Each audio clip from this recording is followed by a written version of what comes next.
What up, and welcome to another Mograph Mocast. I'm Dave. And I'm Matt, and joining us today, one of the most influential people in the Cinema 4D world from Rocket Lasso, Mr. Chris Schmidt. Hello, everybody. And Mograph is a supplement to our site, mograph.com, which is a motion graphics tutorial site with tutorials, plugins, podcasts, and other Mograph stuff. And on the show, we talk about everything ranging from motion graphics to Cinema 4D, After Effects, plugins, render engines, doing business, doing taxes, being a contractor, or working for the man. And you can email us info@mograph.com. Let us know what you think about the show, questions, comments, queries, concerns, grievances. And we love to hear from you. If you've got questions that are super technical, super new, but doesn't matter what it is, even if it doesn't have to do with Cinema 4D. Super technical. Whether or not you like New Coke or not, you know, things like that. Yep. Anything you want to talk about. I know that we talk a lot about throwback drinks on the show.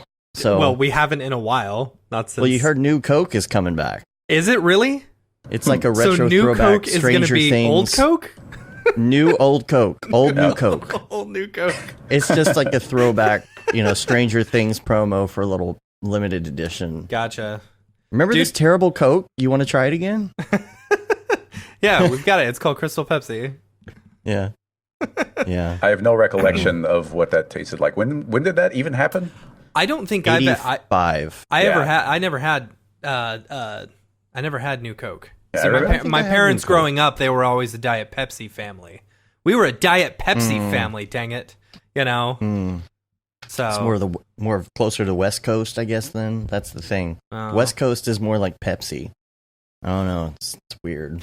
I was at a speaking of the Stranger Things, you know, tie-ins, I was at a Baskin Robbins the other day, you know, because apparently what's the dude who was it Steve, I think. Steve? Yeah. Like he works at like an ice cream shop or something in the new season, so they're like tying it in with Baskin Robbins, and they've got like, you know, a Eleven's favorite ice cream or something where it's made with waffles and syrup or whatever. Gosh. I don't know. Waffle cone. This is a weird feedback loop we're living in now.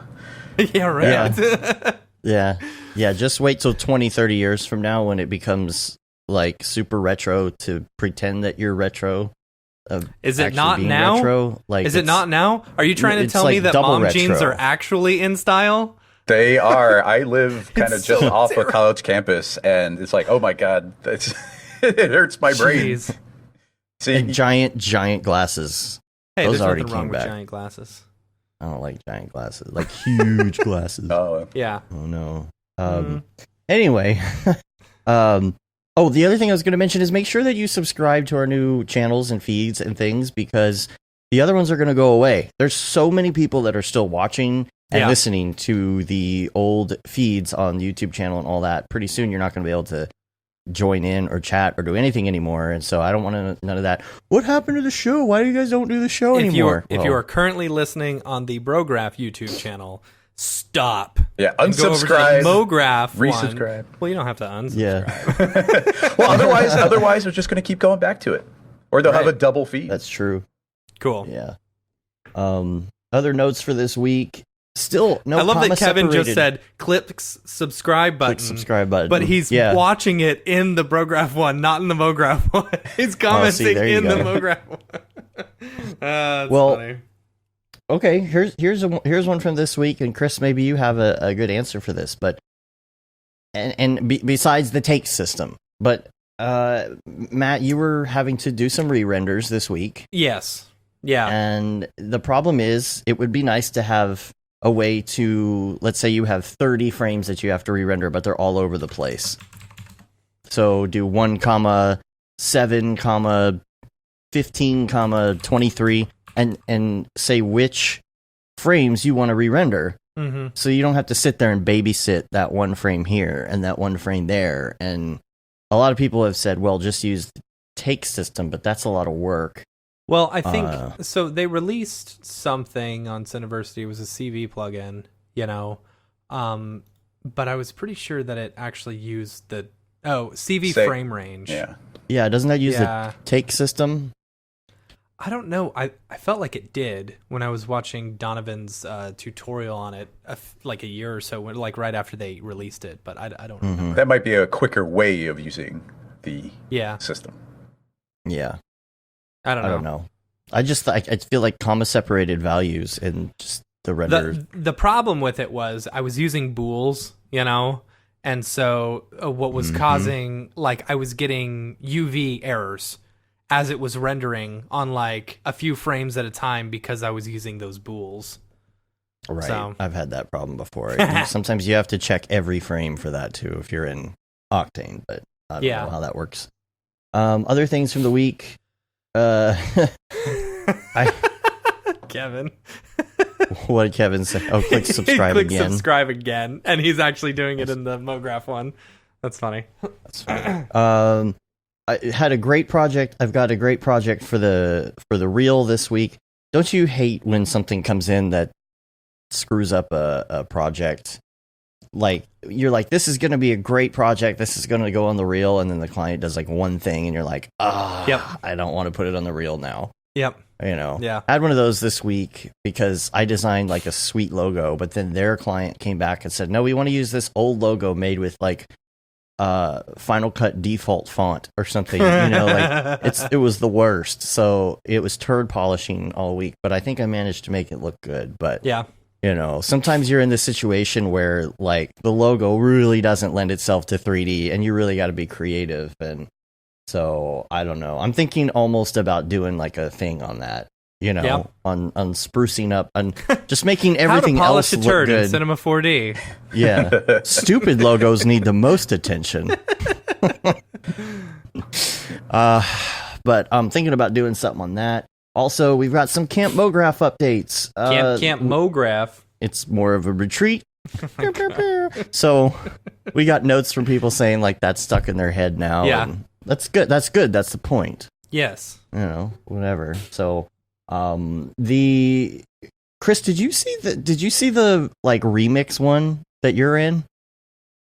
Did you see the video for Camp Mograph? For Camp Mograph. I'm in. I did not even know I was in one of them. It's like one of those auto-tune the news things that we put all these clips of people at NAB together. Okay. When we're talking about Camp Mograph, we'll send it to you after the show. Oh my god! And it's just like it's got the horns going like just stupid.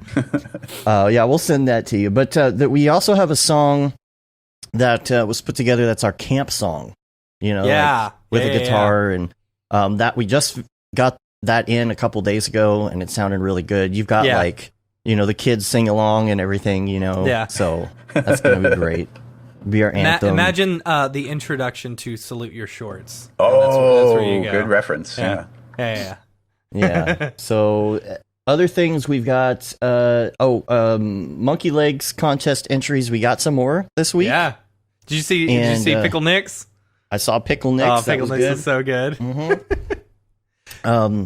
So those are coming in. Make sure you post those to Instagram. You have until the last day of the month at midnight will be the cutoff, and then we'll go into judging. And big announcement this week as well. So make sure you are subscribed to the Camp Mograph newsletter. Yeah. CampMograph.com or our newsletter, either. Yeah. And then what are we going to say what we're announcing or no? I mean, we're gonna be announcing some of the counselors who we're bringing on to join us at Camp Mograph. So that's gonna be fun. Make sure and look out for that. And then what else? So got the contest entries, the song. Chris Doe actually tweeted about it this week. We were happy about that. So I don't know. The whole conversation with it is silly. It's funny. So the promo code, he does have a special Christo Facebook promo code. If you can find it somewhere on the internet, you can get a little money off, but we're not going to say where it is. Yep. And then and that's it for Camp Mograph. We got a lot of good feedback last week from the show, the Jewel stuff, and talking about mental health and anxiety and dealing with all that kind of stuff. A lot of people that were in the same boat sent stuff or little messages after the show talking about they're dealing with the same things, anxiety, kids, especially relationship stuff. So And again, next week we'll be kind of revisiting some of that with KC. And then the one thing that I did find that was a really good. I hope I didn't use this analogy last week already, but did I talk about the cake analogy? I don't know if I did. I don't think so. So I get to these places where I get a little frustrated or anxious or have imposter syndrome or whatever, and I'm like, I feel like I'm not doing enough. I need to do more, and this person is so much I've better. only stayed up until 4 a.m. 6 nights this week. I need to get that 7th night in. Yeah, but I saw a really cool thing. If you make something and then you see someone else's that is, you feel like it's better than yours or whatever. There's this cartoon, and it's only 2 frames. But in the first frame, there's an artist, and he's got a cake, and it doesn't look that great, and it's next to a cake that's like really, really, really nice, like a super awesome wedding cake. And he goes, "Oh man, that person's cake is so much better than mine. I can never be like that." But then it shows like the consumer in the next frame looking at both of those cakes, and the consumer says, "Oh wow, 2 cakes." Right. So it's more about like how you feel about your own work. But yeah. Again, next week we'll be talking about that a little more. I also started reading The Subtle Art of Not Giving a F. Yeah, how is it? And is that the one you really accidentally good. bought on our company card? Yeah. So it's yours now too, Matt. You can read it as well. It's an audiobook. The one thing that really helped me is that there's an order of things in your head that usually happen. Like as an artist, when you're going to create something, usually the way that you think it's going to happen in your head is inspiration, motivation, and action. So you get inspired to do something that gives you motivation to actually get to your computer and start doing something, which is the action. And he's talking about, I kind of like paused in the middle of this, but he is talking about the fact that it needs to be flip-flopped the other way. You take the action, and then that gives you inspiration and motivation. Okay. So the mere act of doing it, if you're, a writer is always the example that I hear. You just sit down and you start writing. That's very much the Beeple philosophy. And start creating. Yeah, just sit down and do it. Yeah. Because I have that problem all the time. I sit down and I'm like, oh, I got to work on this thing, the sports graphics package this week. And I'm like, man, I don't know where to start. I don't have that inspiration, but I just have been forcing myself and I've been really productive. So that's about it. But I have one quick thing for Ravcock. What's your flavor? Very good job. Was that not loud enough? I'm sorry. Not enough motivation behind it. See, sorry. It was very quiet this week. Yeah. Actually, I was rendering. It's very some deflated of this stuff from out. all the Ravcock last week. With all the octane stuff. True. Yeah, we we're out of render stuff to talk about after last week. But the way that I measure my temperatures on my cards is, I don't have EVGA cards, but I like their software. Right. So I use their temperature monitor, and I did not realize this because I thought it was rendering just fine and okay all the time when I would render stuff overnight. And I opened up my cards in the morning when something was like still rendering, and the temperature was at like 86 Celsius, and I was like, that is way too high. And I start looking into my software, and I'm even like cranking up the fans. And the fans. Well, you want to set 83 as your max. That's why you have this temperature regulation. Because otherwise, if you're running at 86 all the time, you're going to burn your cards up pretty quick. Yeah, and or a lot faster. And so I realized the EVGA software by default, there's a little checkbox that's hard to see in this weird obscure place. And even though everything's set to auto, it's not auto regulating the fans. Because I was like, why aren't the fans going? I was manually turning them up, even though it was set to auto. So there's this little hidden thing, and then it started working. I just thought that was weird that auto regulation of fans by default is not on. So I thought it was working the whole time. It was actually, the other times I used it was just staying at 83 because my renders weren't that long. But when I cranked overnight, it really got hot. So yeah, something interesting if you use that. And I'm sure they'll say their software is beta or whatever, but Right. you know how that goes. So, Chris, Yes. render engines. You're a very technical Cinema 4D guy. Mhm. So I don't know how much you've branched into render engines. What have you tried so far, and like, what are your thoughts on like these wars right now? Oh, well, I was never the render person. I so infrequently bring something to completion. I tend to be more technical behind the scenes and just tinker around. That's so, funny. most of my education was learning just enough Octane, Arnold, and Redshift simultaneously to build LightKit Pro 3 for Grayscale Gorilla. That's so, funny. yeah, just enough to be like, okay, I understand the basic render settings. I can make them all similar. A lot of this I did with Chad Ashley, like tuning things together. And that was most of my exposure. And obviously, it's something I want to get into more. And the Maxon announcing the acquisition of Redshift made it really easy to be like, okay, that's the one to go focus on. I'm going to start tinkering with that. So, but yeah, there's a lot to learn on those. And like, it gets to the point where I jump back into physical and I have to render something in GI, and I don't remember the basic render settings because you start spending time in another one. Yeah. So, but at this point, yeah, I'm just kind of on the Redshift train because that's where Maxon is heading. Yeah, that's understandable. So tell us a little bit about your background. Like, did you grow up in Chicago? I was born in New York, actually, about an hour out from New York City. And my grandparents were like in a burb of the city, and we drive up there. But yeah, we moved out to Illinois when I was 8, and I was an hour south of Chicago up until around college when I started coming up to the city more often, and then eventually moved to the city proper about 10 years ago. Well, the topic that always comes up with people in Mograph is, what college to go to, if any. Yeah. Did you study this in college, or were you studying something else? It's not a simple answer because I was actually going to a local college, and they didn't offer 3D, and a bunch of students had indicated that they would be interested in 3D. And the administrator for the computer graphics department, Mike Maddox, was awesome. And he's like, hey, I'm going to pick up some 3D software. We don't have an instructor right now, but I'm going to get the software. Here's the PDFs. This is before videos or YouTube or anything. And he's like, here, like, I don't have a teacher, but you guys wanted, so go ahead, tinker, play around. Here's a box of donuts. Go nuts.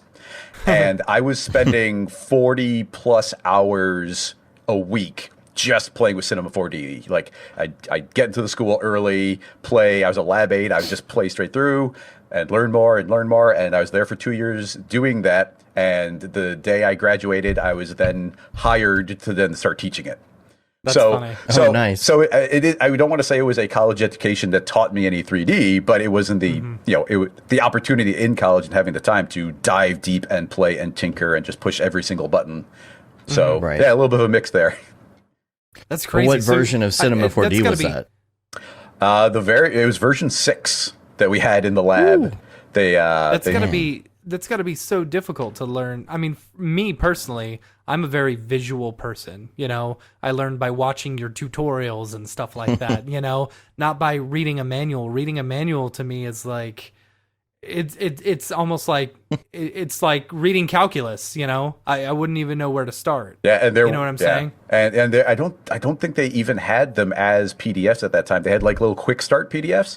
So you had the physical manuals, and that's back when cinema was changing version to version so much. So even while I was at school, we went from version 6 to 7 to 8, and 8 was a huge update that introduced thinking particles, and I think I'm trying to remember, like in version 6, you could not select more than one object at a time. Like if you want to brighten 10 different lights, you'd select one light, change the setting. Select the next light, change the setting. It was insane how much. But when I became an instructor, I would scare the students where I'd be like, hey, everybody, like here's the manual, and it's like an inch thick for Photoshop. And then I'd start slamming. It's like, here's the basic Cinema 1, and here's the body paint manual, and here's the thinking particles manual, and here's the sketch and tune manual, and every single one stacked up taller till things like a foot tall. And it's like, we have one semester to learn this. Let's go. So wow. So you guys actually went into like body paint and everything like that? It was usually a lot of touching on this part or that part, and then the last third of the class letting students go in the direction that they want to. So there wouldn't be much time spent on like UVs or body paint specifically. But if somebody's like, "Hey, I want to map this onto a character," then they could get some specific time, or be like, "Hey, everybody, we're going to talk about some UV stuff now," or just keep on working on your project. You have to just give that kind of freedom. And the context of the class was always more like, "Hey, this isn't going to make you a 3D artist, but it's going to teach you if you're interested in 3D and if you want to go further your college education and start learning, go into video games, or maybe you find out that you really love modeling." So that was more of it, like a little bit of a taste of everything. For sure. But along those lines, like you're saying, you're a visual person and you like learning via tutorials and whatnot. I mean, I would say most of my ability to make tutorials is because I had to learn manually by click, and I still do it now where it's, when I go and I do my live streams and it's like, okay, this isn't working in dynamics. Let's start A/B testing. Try this setting in isolation. Try this one in isolation. Okay, now we have an understanding of what this one does in the context of the other one. And that's just the way I like to learn things, is really understanding under the hood why. And I try and communicate that in all tutorials and live streams and whatnot. This is why we're clicking the button. Don't just click the button. Understand why you're clicking the button and why you're not pushing some other button.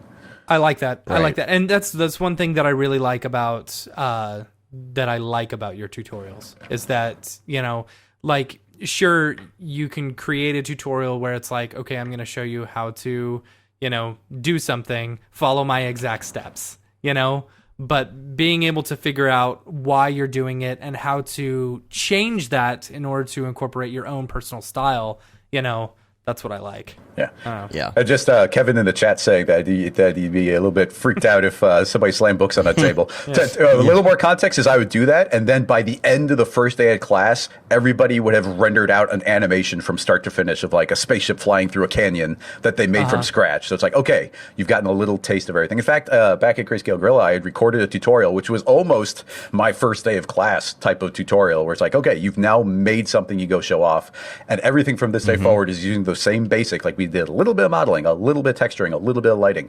Now let's just start improving on those different elements. So, the basics are not that intimidating. Yeah.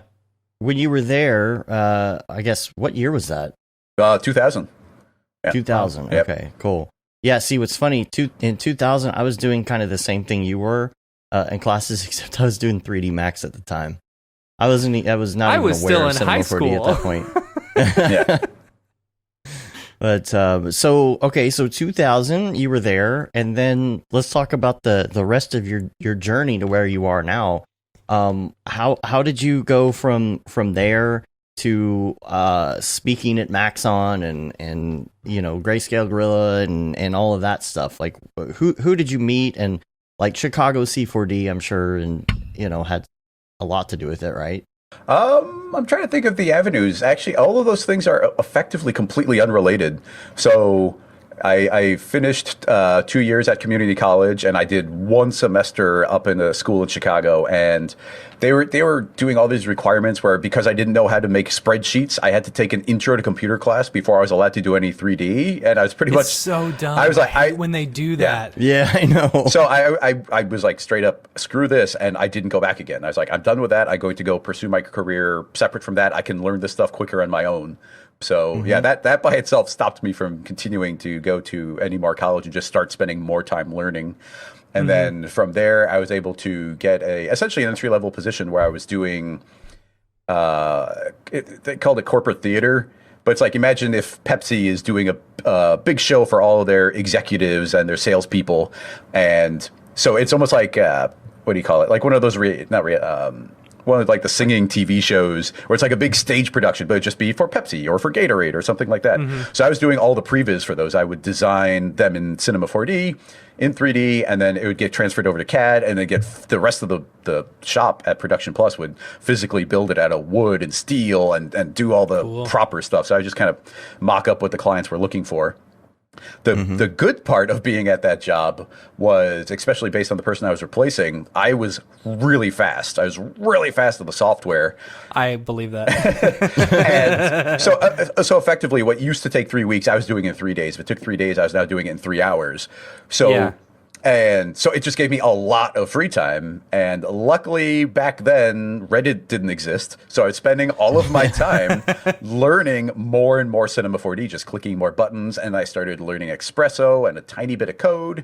And I started using that to build tools to make my job even faster, to the point where like a client would be sitting over my shoulder and it'd be like, here's a stage, drag out the parameters. Here's a monitor. Oh, you want it to be LEDs instead? Like click a button. And it would just transform everything with like super like optimized settings. Everything would render really fast. This is going back a decent ways at this point, maybe 2006-ish.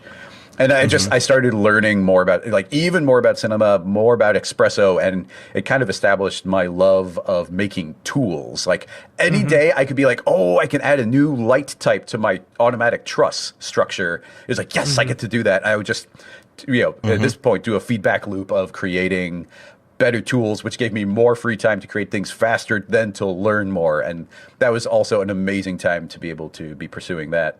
So, man, I bet when you left, they were upset. I brought a replacement in, and they were able to learn all the tools I made for them and continue working. So it was I didn't want to leave them in the clutch for that. So that worked out really well. And so while I was there, I was also pretty active on what was the biggest Cinema 4D community that I know of, which was a CG Talk, which is now a CG Society. And it was a really cool forum. And I got to tell you, like these days, everybody's on Slack and Discord, and I love those for conversations. But I do not feel like they are as good of a format for asking and archiving and making a searchable archive of questions like forums that is were. For sure. And forums are just archiving for dead sure now. Like where you could go onto a forum and see the last 40 posts all listed. You'd be like, oh, that's interesting. That's not interesting. On Slack, it just if you didn't see it in the first half hour, it's gone forever. Yeah. So that's too bad. But on that or the forum, first 10,000 messages. Right. Yeah, exactly. I always post stuff and I'm like, I don't know if anyone posted this because I'm not going to look through these 1,500 messages to find out. Yeah. Or search for a word, and it just doesn't work. So it's too bad because it's completely cannibalized forums, I think. Most people have moved over to Slack, and yes, you can ask the same question again and again and again, and people answer again and again, but it doesn't have that archive. But I spent lots of time there, like asking questions, answering questions, and so one day somebody randomly posted saying like, "Hey, is anybody in the Chicago area?" And then we ended up having a handful of people show up to a meeting in Chicago, and it was cool. There's like 7 or 8 people, and then it didn't really happen again. It kind of fizzled away. And a year later, in the Cinema 4D specific one, there started to be a conversation about Cinema 4D in Chicago. And at this point, I literally knew a single person in Chicago who did Cinema 4D besides myself. So we all met up at the Chicago Cultural Center, and there was 3 people. And it was like, hey, we showed up. Let's do it again. And we started doing it again and again. And we made a contact over at Columbia College, and they let us use a classroom. And me and my buddy Jack Bransfield would do this every single month. We're like, hey, there's a meeting. Maxon would come to town with some sort of roadshow or something. And it was like, hey, can we announce to your crowd that we've got a meetup in Chicago? And there's no template for this. Like nobody else was really doing Cinema 4D meetups that I know of. And we would just, for 2 years... we actually started this in 2010. For 2 years, we were at Columbia College, and it was me and Jack alternating doing a presentation to the crowd of people. And we're talking like 4 people, 4 people, 5 people, 7 people, 3 people, I was 4 gonna people. Say, during that 2 years, how many people did you start with, and then how many people did you end with? Yeah, I think I'm frozen. No, you're good. In the stream, yeah. Oh, yeah. Okay. Dave, am I frozen? No, keep going. Just keep going. So in Columbia... so we're at Columbia, and it started out really slow, and we just kept on, plodding along and doing little presentations, and then we started having a couple other people be like, oh, why don't you do a presentation about, you're doing these virtual gambling machines, like go and do a little talk about that. And eventually, we're talking about like 2 years where we didn't break like 15 people. And we just kept on going. And then Wow. eventually a studio showed up and they're like, oh, hey, we're a studio and we're going to come see what you guys are doing. And we had a couple of them start showing up. And the real breakout was when we had a couple of people showing up from studios, or they were hanging out and they worked at studios. And we're like, hey, can you do a presentation at your studio? Can you host us? And as soon as we did that, it started being like this exponential growth of like, oh, okay, we're at the studio, now the studio. And then eventually it became a little overwhelming. So we started doing every other month, and Gotcha. almost by sheer coincidence, some people from the extended group wanted to start their own meetup as well, called Chicago Motion Artist Group, CMAG, and they took over our off month. So the first Wednesday of every month in Chicago was a meetup. So one was a drinking meetup, like go to a bar and just network and chat and drink. And then there's Chicago C4D, where you'd see a presentation at a studio. And we just alternated. We've been doing that ever since for like 8 years. And wow. And that's still going on. Oh yeah, we still do that every month, one or the other. And it's at the point where we often are trying to line these things up last minute, and the mill in Chicago will be like, oh, we can host, and we announce it a week beforehand, and then we have 100 people show up to the studio, no problem, with a week's notice. So this going from me knowing a single person who did Cinema 4D to like, I'm sorry, people, we have to have tickets now, at free tickets, but just so we can say we can't go above this threshold because we always fill up every time. So yeah, building up that community and just and making it so that there's more people that found us because they like Cinema 4D, but that meant there was a bigger pool of people who use Cinema 4D, which meant studios were more likely to start taking Cinema 4D on board because that's what the freelancers were using. And you created another loop there where it just grew and grew and grew. And pretty incredible. I was actually pretty inspired back then to get a group of people going in Dallas, and I purchased dfwc4d.com years ago because I was just like, someday I'm going to use this, and eventually, we did. But we were doing only like 2 meetups a year because when we did them, it was that thing. It's where like we had big presentations, we brought in a lot of gear, we flew people in, and there's also something to that whole get together and do a beers thing, or just chat or whatever. And so when we did the one in Colorado in May with EJ's group in Denver, we really enjoyed that format. So we're trying to incorporate that. And with Camp Mograph going right now, there's so much going on that we weren't able to do a first quarter or second quarter DFWC 4D. And we already announced, we said we're going to do one in November, but we're going to try and do some beer meetups in between. So I think we're pushing around this idea here with EJ of doing like maybe in August, Dallas and Austin meetup. So we do Dallas one day and we do Austin the next day. So we're trying to work that, and it's just like beers and stuff because both of these things are fun, but when you go watch a person on stage, you don't get to talk to the other people. Yeah. It's definitely a different crowd, One, it's in this industry is huge about networking, So I think that's a really good idea that you guys did, where you're doing the off months, where it's just like, you get to do a month of networking, and then 1 month you get to go see some talks. That's rad. Well, you ever go to if you go to a presentation of some sort, or you could just tell everybody's there, and it's like you're waiting for a presentation to start, and everybody's standing around chatting and having a really good time, and then it's like, oh, everybody stop having a good time and hanging out and networking and chatting and just sit down and listen to us. You can tell people like networking. So honestly, a mix of those two is really good. Slightly different crowd, but 3/4 of the same people will show up to both. So you were doing that. You didn't meet Nick there. Is that right? That is, even though he was. Yeah, that's true. Nick, when we started doing the studios and started getting a little bit bigger, Nick showed up to actually the very first time we were ever at a studio. Nick showed up there, but him and I didn't talk at all. And I think that actually happened like 2 or 3 times. And I honestly, I always mix this up. But I think that him and I might have properly met at at NAB. So we met with Maxon, instead of in Chicago, even though we both live in Chicago. And then, Yeah. Funny. but then the big step was we were doing a meeting, and we actually had the meeting in the big downtown Apple store because we didn't have a studio. So I was going to do a presentation, and by sheer coincidence, it was the meeting fell on the day that Maxon announced the new version and the demo was available. And I wasn't on the beta or anything at that time, so I was still at that same job, and I just spent all day learning the demo and all the new features. And that night, I gave a presentation about R12, and Nick was there, and I did a demonstration where I put dynamics and a motor on a car, and it jumped a ramp and crashed through some boxes. And then Nick comes up to me afterward, and he says, "Hey, can you re-record exactly what you just did for my website, Grayscale Gorilla?" I was like, yeah, that sounds great. So.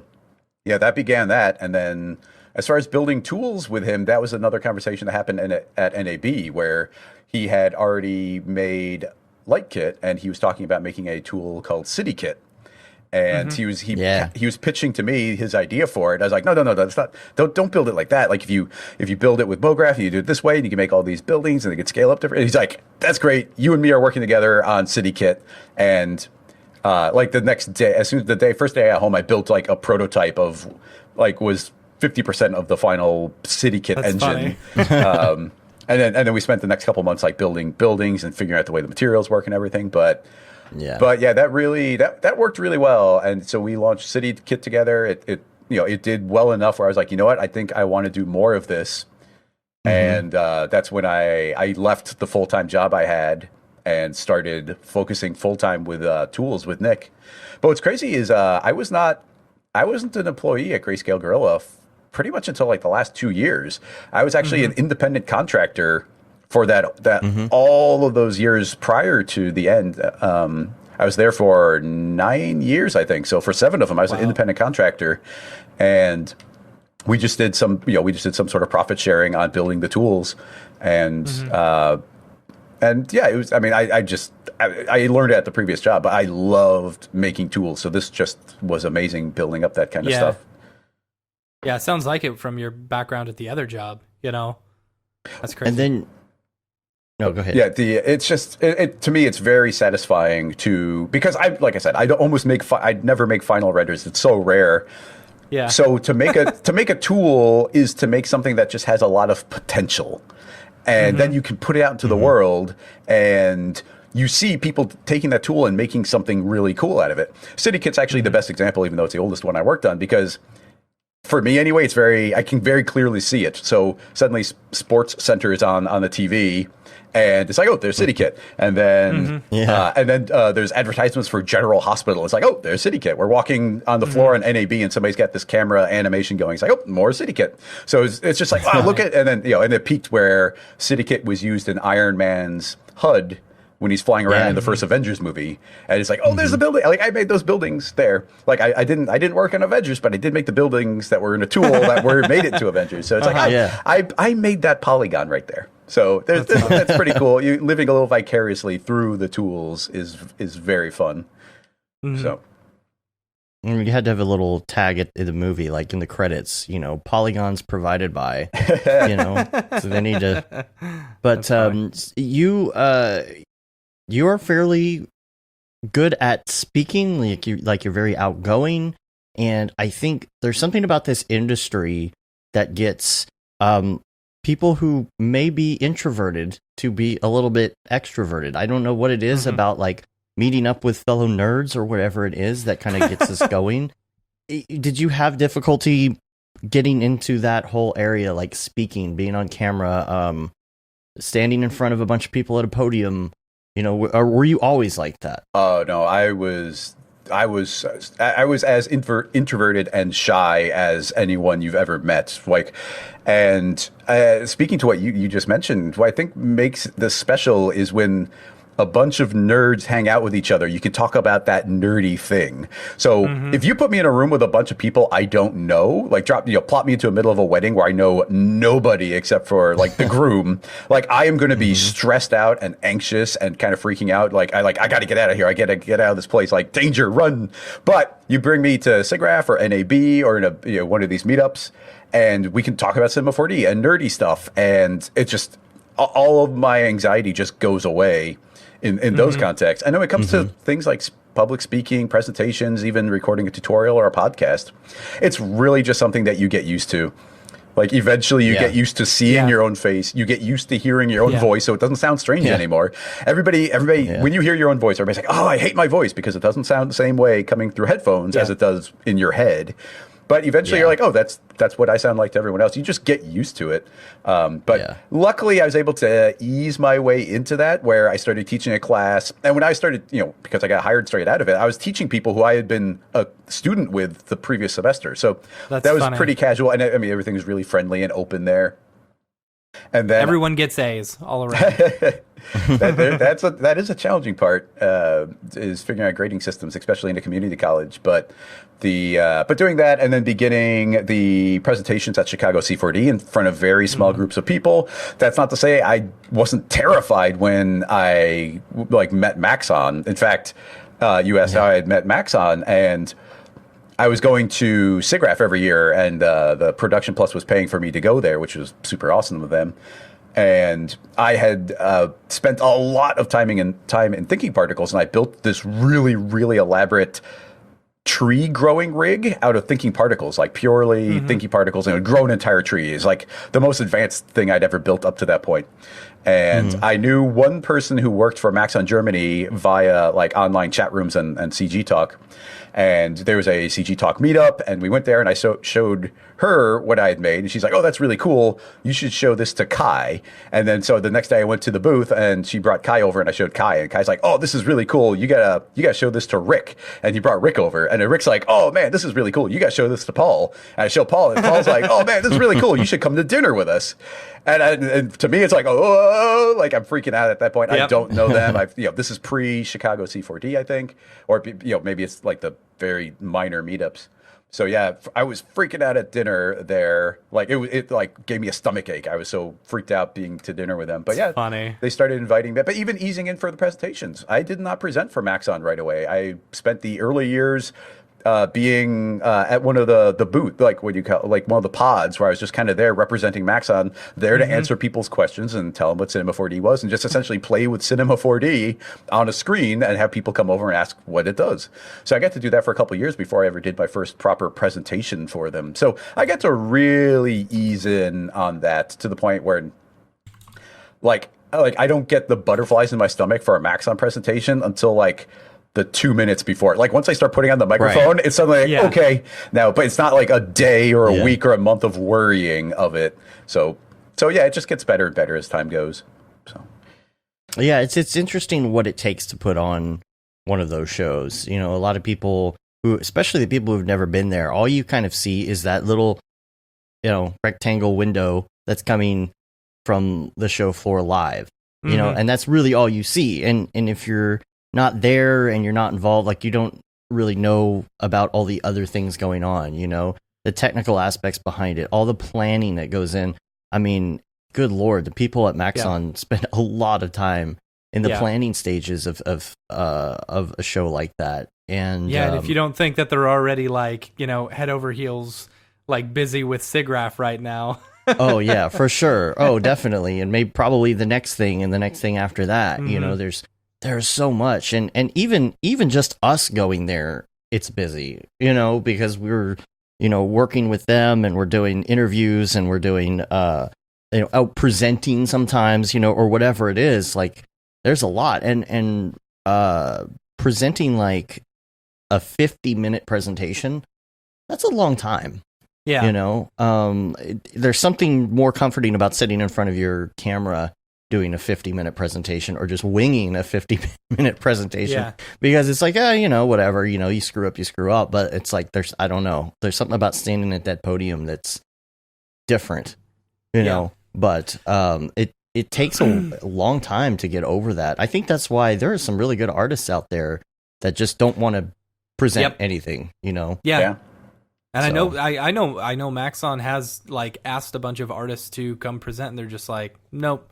Sorry, I just, or they agree to it and then they're like, no, I can't do it. You know. Well, public speaking is supposedly the number one fear. Yeah, over more than death. Over death, which is crazy. But I have a lot of respect. I'm not going to name any names, but like even you hang out with everybody at the Maxon booth and at dinners and everything, and there are some people who are absolutely terrified to go up on the stage. And they do it anyway, and they'll knock it out of the park. And and if you're off to the side, you might see like their foot like going like a rabbit or something. But they fight their way through and present anyway. And that is, I mean, seriously, like it's most people's biggest fear. You are making yourself vulnerable in front of a group of people. That is and the biggest mental block. Presenting, I mean, when we did NAB, I felt like all the stuff that I was presenting was just, I mean, two other people were presenting the exact same thing that I was, for the most part, just slightly different ways of going about it, And Braid so Zero said he was terrified. You just feel like this giant phony going up there being like, all right, let me show you how to use these tools. I literally just learned this like 2 days before watching a Grayscale Gorilla Chris Schmidt tutorial, There's something about the community, though, that makes it a little more comforting. Like when you're there and the veterans, so to speak, will be like, no, you got this. And the new people are always so nervous, and it's like, no, you got this.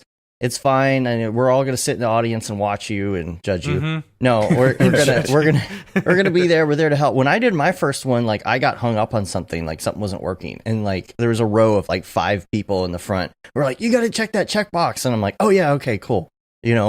Everybody's there to support each other. It's really nice. Yeah. Man, the presentations though. Like what a great crowd! Like especially Matthias is the one at Maxon who ends up putting a lot of that show together, and he always finds incredible talent, like brand new people. That it's almost like everybody gets their you got to prove yourself at the Maxon booth, and then suddenly you're getting pulled into other conferences and other talks and getting invited to the podcast because Maxon put you up on the stage because they put in the legwork to find all these amazing new people. They really support the artists. Yeah, they do. Paul and Matthias, I mean, they're such from the very beginning, from the first time we went to NAB and met them, like they were just the most friendly people. Yeah, Paul set everyone else is as well. Paul set a culture that I think is just reverberated through all of the world of Cinema 4D and motion graphics. Yep. And completely agree. Yeah. And has always done a great job of finding people to support that tone and vision, and it just filters down through everything. And that's something I was always really proud of when I was at Grayscale Gorilla, is that it was really big on people and learning and openness and a very positive tone, which is something that you just hear like other pieces of software or groups or even areas where it's just like people are very possessive, they're very they hold their knowledge really close to their chest, and things don't get shared instead of a spirit of openness and sharing. And let's have everybody be better and challenge each other. So, yeah, for sure. So that's funny. You have started Rocket Lasso. I have RocketLasso.com. You just finished, I think, your 13th episode the other day, something like that. Is that right? So I got RocketLasso.com, which is the brand new company, and there's a whole swath of things I'm planning on doing with it. But a lot of it's kind of doubling down on all of my favorite parts of what I've been doing for years, which is making tools, making tutorials, having a really good community, having things be really open. As you guys know, trying to launch all the Mograph stuff and the rebrand, everything takes longer than you think it will. So I could have spent a year preparing and getting a website ready and doing everything. Instead, I was like, you know what? I'm going to almost immediately start doing a live stream. Like all I need is a Twitter account and a YouTube account, and I don't need a big fancy website, and I don't need all these other details. I can immediately be doing a live stream. So I do Rocket Lasso live every Wednesday at 2:00 Central Time, and it's just 2.5 hours of anybody coming into the chat and asking some question about motion graphics or Cinema 4D. And usually it's like a link of like some amazing daily render somebody made, and we try and reverse engineer it and figure out exactly how it was made and just put it out there and figure it out. And I like it's super great just for myself because I don't do a lot of freelance work. I do some, but not too much. So this is my way of staying fresh and challenging myself, is I've got a crowd of people watching. They're going to ask me a question live. Yeah. The pressure is on. Yeah. Let's figure out how to make this. And even that's been like even fun and evolving. When I started out these, 13 episodes so far, I ended up spending a lot of time, like over those 2 hours, maybe only doing like 2 questions and kind of maybe bringing something a little bit more to completion. But then I had a couple conversations and I started shifting things to be like, let's do more of our rapid fire. Let's answer more questions, just get to the meat of the question, like really get down to that special part where it's like, oh, that's new and unique. Let's figure that part out. And we don't have to worry about getting the final render ready. And then that way you can kind of get to more questions and get more little tidbits. And then maybe those little tidbits can spawn a bigger tutorial. But I was telling you guys, do you find it in like do some of these like really influence your tutorial work? well, I was telling you guys very briefly already that I've come out with one tutorial so far with Aaron Coverett, and it's just like a beast of a tutorial. We recorded for 6 hours. I trimmed it down to 2 hours. It was like a 6-hour recording marathon. It was ridiculous. And Wow. And big thanks to you guys. I want to see I want to see the unedited version of that. You should put that out. But big thanks to you guys and Dave especially, because he was helping me figure out the tech and how I could be streaming someone to my computer and recording them. And but yeah, it was my first time doing a lot of editing and recording. But the point being is I really love that tutorial. I think it's really good information. I learned a lot in the process. Aaron was really great about sharing things. I hope you're going to see more of him with some stuff I'm doing. But it's kind of created this incredibly high threshold. And I've been trying to record some other tutorials, and I keep being, it's not as good as that one. And at a certain point, I'm like, you know what? I got to stop worrying about that and just sit down and record. So on Friday, it was like 11 o'clock at night, and I was like, I told myself I was going to record a tutorial, so I started recording, and it's like I went to bed at like 2 a.m, but it's like, there, I got something recorded. So Action before motivation. See? Yep, you just gotta before motivation. Yeah. You sit down and hit the record button, even if you're not ready, and you're going to everything suddenly becomes very clear, because you can be pre-planning and planning it. It's like, oh, I should do this and do this and do this, but you go, oh, I hit record. Whoa, I actually need this, and this. So the first, usually a run through, you're gonna it's going to be terrible, but then you can immediately start again and be like, okay, I know what I was missing. I had to prep this file, get this in the right place. Okay, now we can go through it. But I like... and one thing that I've noticed with, especially with you having so much knowledge of the subject, when you're going through and explaining something to someone, you can very easily say why you're doing it and how you're doing it and what the purpose behind it is, because you have that knowledge. It's not so much, oh, I've watched this, so I'm just going to regurgitate the information, That's literally, if I couldn't do that, I wouldn't make tutorials. And it's a big challenge for me when I'm trying to learn some other skill. Let's just say I'm doing my go-to example is still Unity. A couple of years ago, I spent a bunch of time in Unity just making a little game for myself.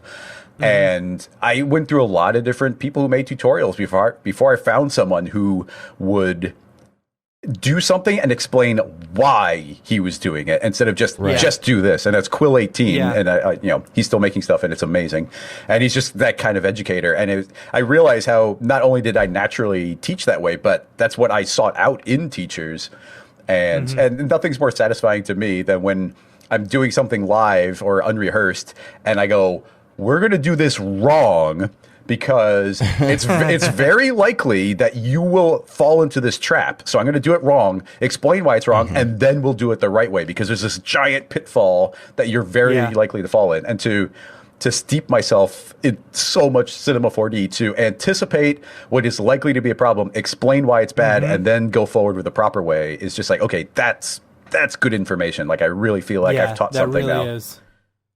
And then the next time someone does it wrong, they're like, "Oh yeah, now I know exactly why." Yep. Yeah. Nothing's worse than like create a cube, type in 200, type in this, type in 50. Okay, it's like, but why? Why are we doing these things? Right. So, Speaking of doing things on the fly, I don't usually do this, but I have to go to the restroom. So you all keep talking about Rocket Lasso, and I'll be back. Well, here's something that I'll switch over to, because I wanted to ask this, but then we got into another subject.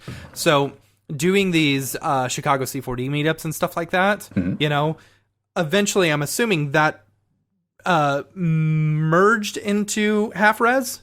Yeah, actually, largely it did.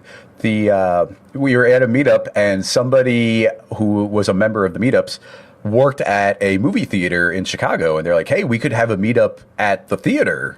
And we were like, "Whoa, that would be super crazy!" Like, and we started thinking, "He's like, well, that shouldn't be a normal meetup. We should do something big and special." Yeah. And the idea started growing. We're like, "Oh, let's do a special big blowout event." Essentially, it's a big Chicago C4D, and we'll do it once a year. We'll do a big one. And so we started bringing on some different people we thought would be really able to add to that. So we immediately were talking to Maxon and Paul and Matthias. And then we talked to Nick, obviously, from Grayscale Gorilla, and he immediately was on board, and he was going to be MC. And yeah, we just started planning it. For the most part, it was me and Jack and Nick putting it together. We'd have meetings and just build it up. And the first year, we had it above a bar, and we had 72 people show up, which was the biggest meeting we'd ever had at that point. Yeah. And then the next year, we had a fire code limit of like 128, and we had to turn away like 40 people at the door. And we're like, holy crap! Like, this is insane. Like, I didn't know that we'd have this many people. And we were like, it's not a good thing that this happened, but it was also kind of cool where it's like, oh wow, we're turning people away at the door. Like, I think we might have made something special here. Yeah. And so, so year after year, we were going to a bigger venue and growing it more and more. And we started making, it's just really fun. If you're not familiar with what HalfRez is out there, it's just a big one night mini conference where it's simultaneously a big drinking meetup and a bunch of presentations up on stage, lots of prizes and games. And I've always made it my personal goal to use Cinema 4D each year. I try and use Cinema 4D in some absolutely absurd way that's completely impractical. So I love that. It's one of my favorite things about HalfRez is like, what was it, 2 years ago when you and Ivan created the things where you actually had to press on your phone, and we were doing DDoS attacks, basically causing everything to fail. Well, well, I'm sure you were thinking to yourself, "Oh my gosh, what is going on? What did we get ourselves into?" The rest of us are like, "Oh my gosh, this is so fun! I can't believe this actually happened." It's really fun. The first year I made a flight simulator in Cinema 4D as my presentation. Second year, we had a live feed from Twitter feeding into Cinema 4D and projecting up on the wall. So if you hashtagged HalfRez, it would pop up on the wall inside of Cinema 4D live, and it would take like your icon would go on there, and it would adapt colors from it. And then every year we've done the cube races, which are like a live race of cubes hopping away. Doing an obstacle course, and it's just super fun. This last year, we made a video game one year. We essentially made Smash Brothers, but it was like two cubes fighting each other with Xbox controllers. That's awesome. It was really fun. I'll send you guys a link to like the highlight video. It was HalfRez Cinema Smash. Nice. And that was really fun. And then last year, I made a pinball machine, or I physically built an entire cabinet. Amazing. Yeah, and then we put amazing. Put some TVs inside of it, and I took my tower and I made a pinball machine. And my buddy Mike in Chicago, who's on the HalfRez committee now, he made it so that you could push real buttons, and I would send in an input, and you play pinball. But it's Cinema 4D playing live, but in the cabinet. So it was that was super fun, and that'll be coming out again for this year with the next version of that game. Nice. Cool. Yeah. Pinball 2.0. How do you guys find the people to present? It's been a different process every year because it keeps on evolving. So, HalfRez was always a kind of a big community event. It was mostly Chicago C4D, and Grayscale Gorilla was heavily involved. But 2 years ago, Grayscale Gorilla pulled out of it, and so we started going separately with it. So it was me and Jack, and we made a committee in Chicago of some of our favorite people, some of the community leaders, and we started putting it together. So now we can each nominate individually who we think would be cool, and then we go and do an online call like this, and everybody will kind of pitch their person to everybody, and then we'll convert that and we'll vote on who we think would be cool. So some people will know people because they saw them in a different presentation. It's pretty common for people to pull people into these lists because we saw them present at the Maxon booth. or you know, and very often somebody will have made a really cool project and their profile is growing, and that's how Maxon finds them, and we'll also hear about them. But what's cool is SIGGRAPH always happens, so we'd be like, oh, they're also a good presenter. Now we can bring them on board. Yeah. So it's really fun and kind of organic. We always try and find local talent to present.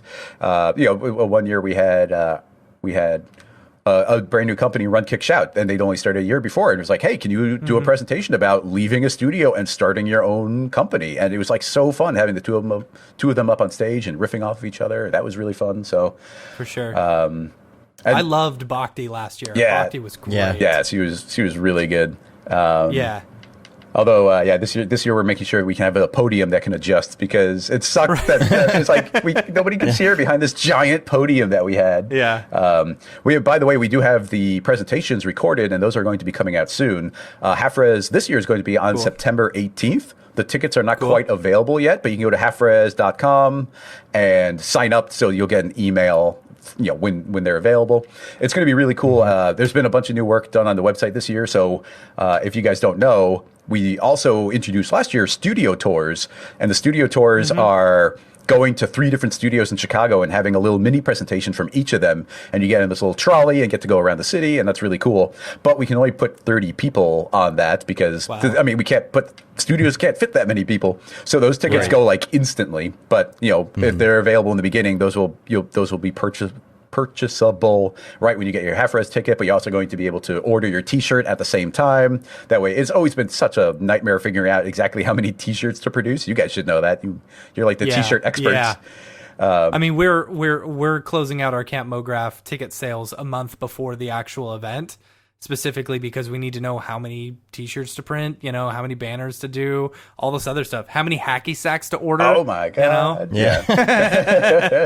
See, that right there made me want to go to Camp Mograph more than anything else you've ever said. A hacky sack. Everybody gets a hacky sack.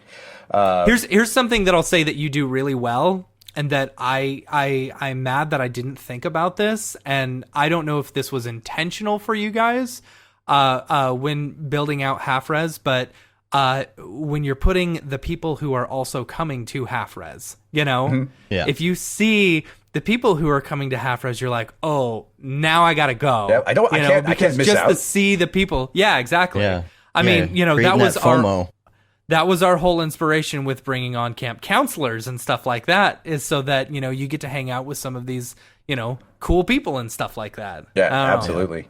But yeah, so this year we've got a brand new MC. It's going to be someone from Optimus, John Desir. Really excited about that. It's going to be really cool. And then we've got all of the presenters figured out, but I'm allowed right now to mention one of them, and that's going to be Nick Denbor, better known as Smearballs. And he is going to be presenting at HalfRez. It was really, if you're not familiar again, something that's really cool about HalfRez is it's really laid back. The presenter is going to have a drink in their hand. So everybody's drinking and having a fun and a good time, and people are allowed to swear and just kind of, it's just, there's a fun, open, a fun, open vibe on everything that I just really love.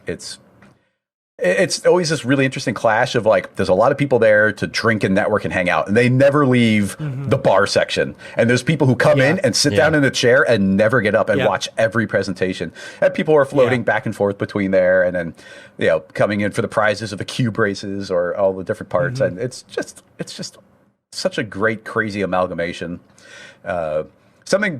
Literally every year since the second year, we've had conversations. It's like, oh, should we extend this to be longer, a multi-day thing? Let's get some classes going. And it's always like, it turns into such a bigger ordeal of like, we need people to run that. We need to rent additional venues. We need to get people from one location to another. Are we going to feed them lunch? It's like, there's a million questions instantly on that. And we would love to do it. And one day we're going to find a person who will be in charge of that aspect of it. But as it is, we've grown bigger and bigger every year. Last year, I think we are over 400 people, and it's just one night, like, cram it all in conference party thing. There's a lot of people now who, we always do it on a Wednesday. A lot of people take Thursdays off now, where it's like, nope, I can't go to HalfRez and go to work the next day. It just doesn't work. See, we always fly in the day before, and then we'll get a Airbnb right next to the venue, and then just have everyone come over. We'll do a podcast. We chill. We have a good time. We go have dinner, then we head over. Dinner, Yeah, that's the way to do Eat it. a lot of Lou Malnati's. Yeah, there's a lot of good food in Chicago. Get super backed up because of all the cheese. Yeah. And then this year, Maxon is doing a road show, and I think there's going to be, I can't get too specific, but I think there's going to be a Chicago event that is close enough in to the date of HalfRez that somebody could come in and kind of do a little vacation in Chicago in between and kind of go to both. So that would be really cool. That would be awesome. Yeah, that would be really cool. Smearballs is in the chat. He says, I wasn't told that I had to drink. You don't have to drink, but you're going to feel the peer pressure when everybody else went up and drinks. I have presented drunk before, so I've had to cut. I had to cut back and give myself some rules. Where it's like, okay, no drinks until, or just one drink until after my responsibilities have kind of wrapped up. Chris Schmidt is my favorite drunk. You you put a cube in the viewport, and you're like, what did you say? What? You don't know me. Well, So you it's guys, like, you were teaching us Mograph? Oh, yes, that's right. Okay. yeah. Well, you guys. What's funny is I don't drink very often. I drink once a month when I go to a meetup where it's like, oh, we're at the bar meetup. I'll have some drinks there. It's the only time I drink. Yeah. But then when I go to NAB and I go to SIGGRAPH, then we got this whole crew and everybody's amazing, and there ends up being a bunch of hangouts and parties, and so you end up drinking every night. And because I'm so comfortable with this crowd of people, there's even like a phrase where it's like, oh, it's like there's Vegas Chris. There's like the Chris that comes out in this situation and not here. And you guys, you guys planned it perfectly, but you guys planned that karaoke party for after the pinball party. And the timing of the timing on all itself was brilliant, by the way. Where it's like right as the pinball party ends, like limos pull up for everybody to climb into to go straight to the next venue. That is brilliant planning. But I don't know if it's fortunately or unfortunately, but there were open bars in the limos. Yes, there were. And we planned that. As a limo, we polished off a bottle of Jameson, I think. Jameson. And then there's another bottle of Smirnoff that ends up coming in with us. And then at that point, I was not of sound mind enough that when we were at karaoke and we were getting served sake, the sake came in bottles that look like beer bottles. So I was drinking sake as if it was beer. Oh gosh! So there's a point in karaoke where I'm like up singing a song with everybody, and there's like this great crowd of people. It's so much fun. I was like, I'm not going to sing, and I sang like every song, but I'm up singing a song, and then suddenly I wake up and I'm in my bed. And I was like, oh gosh, uh-oh. So I have to what exactly happened? Yeah.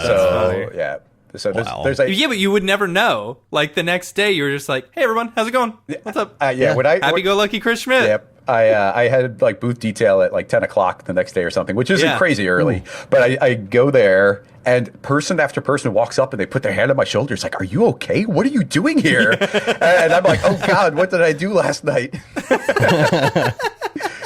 So that was a dangerous one. The only saving grace here is that I'm a friendly drunk.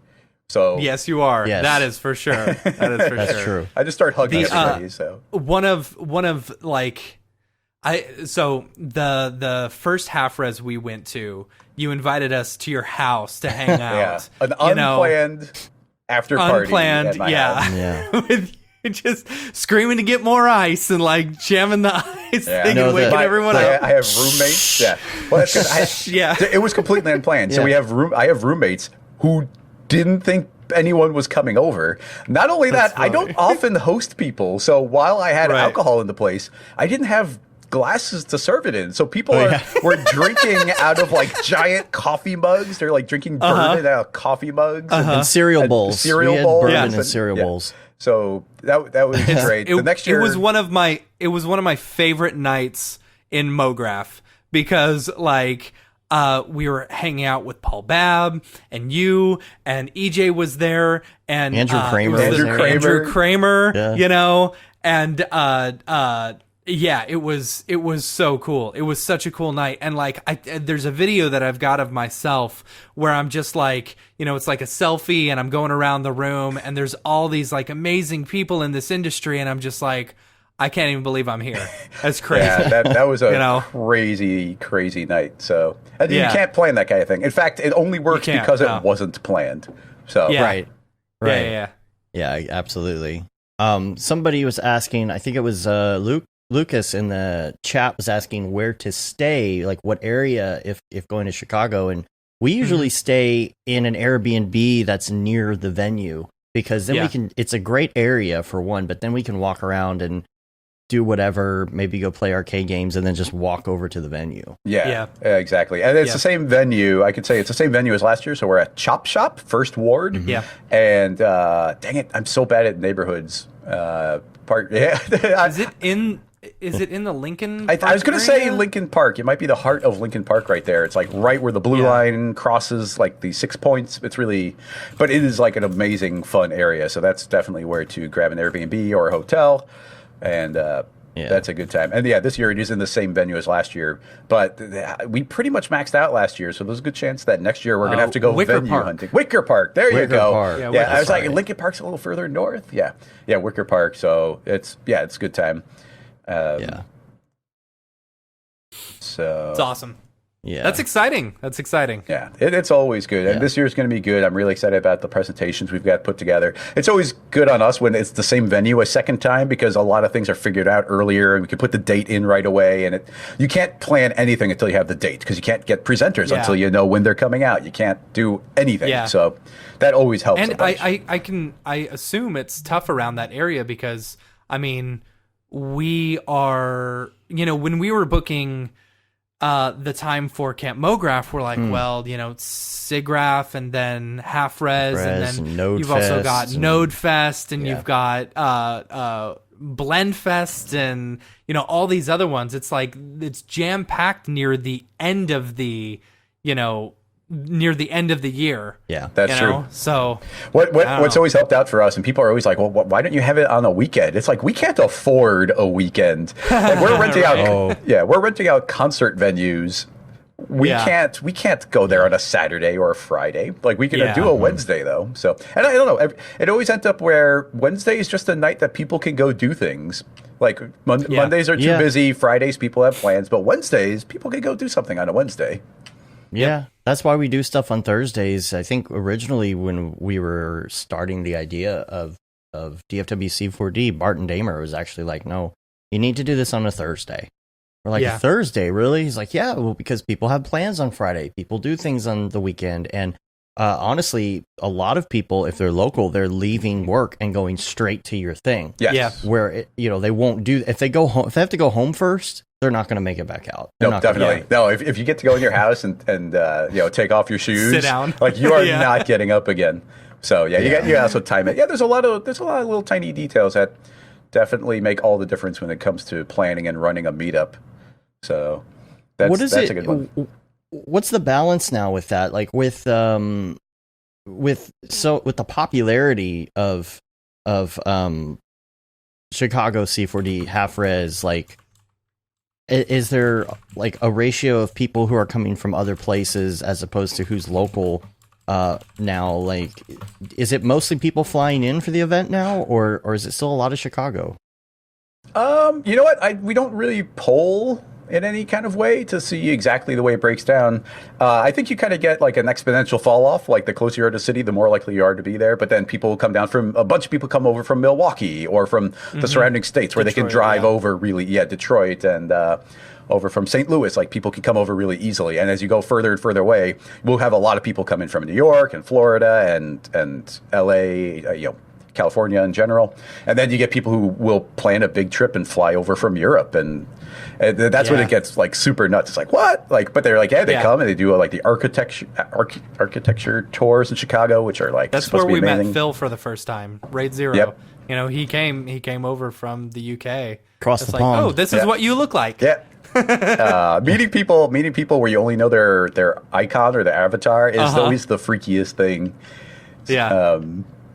But yeah, it's really kind of humbling when you have this many people come out for this type of event. And honestly, one of the trickiest parts we have is trying to balance out our presentation schedule, because there's a lot of people who want to come and learn. So you got to have a mix of like really nitty gritty practical information, and then somebody who can talk more aspirational or about the state of the industry, because there's been years where we didn't quite get the balance right, where it was more, too many high-minded concepts and nobody actually opened up After Effects. And that's what, people want to get their hands dirty on things, a little bit. So you got to find that balance. And every year we learn a little bit more than the year before. Every year more people come. So it's just pretty incredible the way those things slowly grow and snowball, and how you can still kind of hold the reins of it and be like, okay, like this is a thing that is pretty amazing. I think one of the most satisfying moments of my life, honestly, was there's one of the HalfRezes, and it was a particularly difficult one to put together. It was like a new venue and everything, and there's that moment when it's like, okay, all the signage is up, people are lining up outside, like the presenters are here, like there's nothing left for me to do. Like I grab a drink and just be like, wow, like look at this thing that now exists. Yeah. And just like a moment of pure satisfaction. And seeing that line, I'm sure is just gives you like swells of pride. Yeah. Every year I have to run out and like high five the entire line. I just love the line. Yeah. I don't know. It's a unique thing for me. I don't follow a lot of musicians or anything. Like going to see Deadmau5 with you guys is one of the few times I make it out to like a concert, and it's to be able to build that kind of thing, but for the world of motion graphics, it's so interesting and freaky. Right? It's like such a great community of people. Yeah, EJ's wife calls it nerd famous. Yeah, yeah, nerd famous. Yeah, there's something. It's weird. It turns us into event planners. When we didn't realize we were going to be, and that is a completely different, unrelated in every way skill set. Oh yeah, nothing about motion graphics prepares you for trying to figure out what food is going to be served. And trying to figure out like logistics of travel and budgeting and who's going to pick people up at the airport, ticketing, and and then you've got to do all social promotion stuff. You got to learn. Yeah, you gotta learn what the kids are doing these days on the Instagrams. That's how do you do a story again? Seriously, I look up tutorials on how to do that kind of stuff. But even this year on the committee, we were doing a much better job of delegating tasks out and letting people run little subcommittees. We're going to have more student volunteers this time. There's some ideas of getting some students involved in helping with the social media part of it, just because they're naturals at it. Was it hard for you to let go of some of those tasks? Because I get called out for this all the time with the Camp Mograph folks. Where it's like I just want to keep on taking on more and more and more. Because I sometimes have a hard time just this will take me 10 minutes, but if I keep on doing more and more things that are 10 minutes, then my whole week is taken up by Camp Mograph stuff. Yeah, there was exactly. There was a year where I think that became unsustainable. But if you put the right people around you, it's actually pretty relieving to delegate to someone who is going to do a good job. And if you did it really well, you're going to delegate it to someone who's going to do a better job of it than you ever could.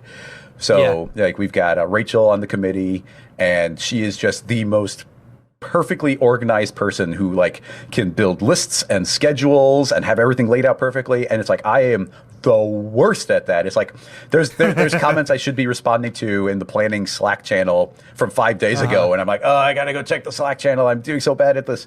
But she's organizing it, and then there's somebody else is in charge of making sure the videos get put together, and then somebody's plans to travel for the presenters coming in, and so that sort of delegation was absolutely wonderful.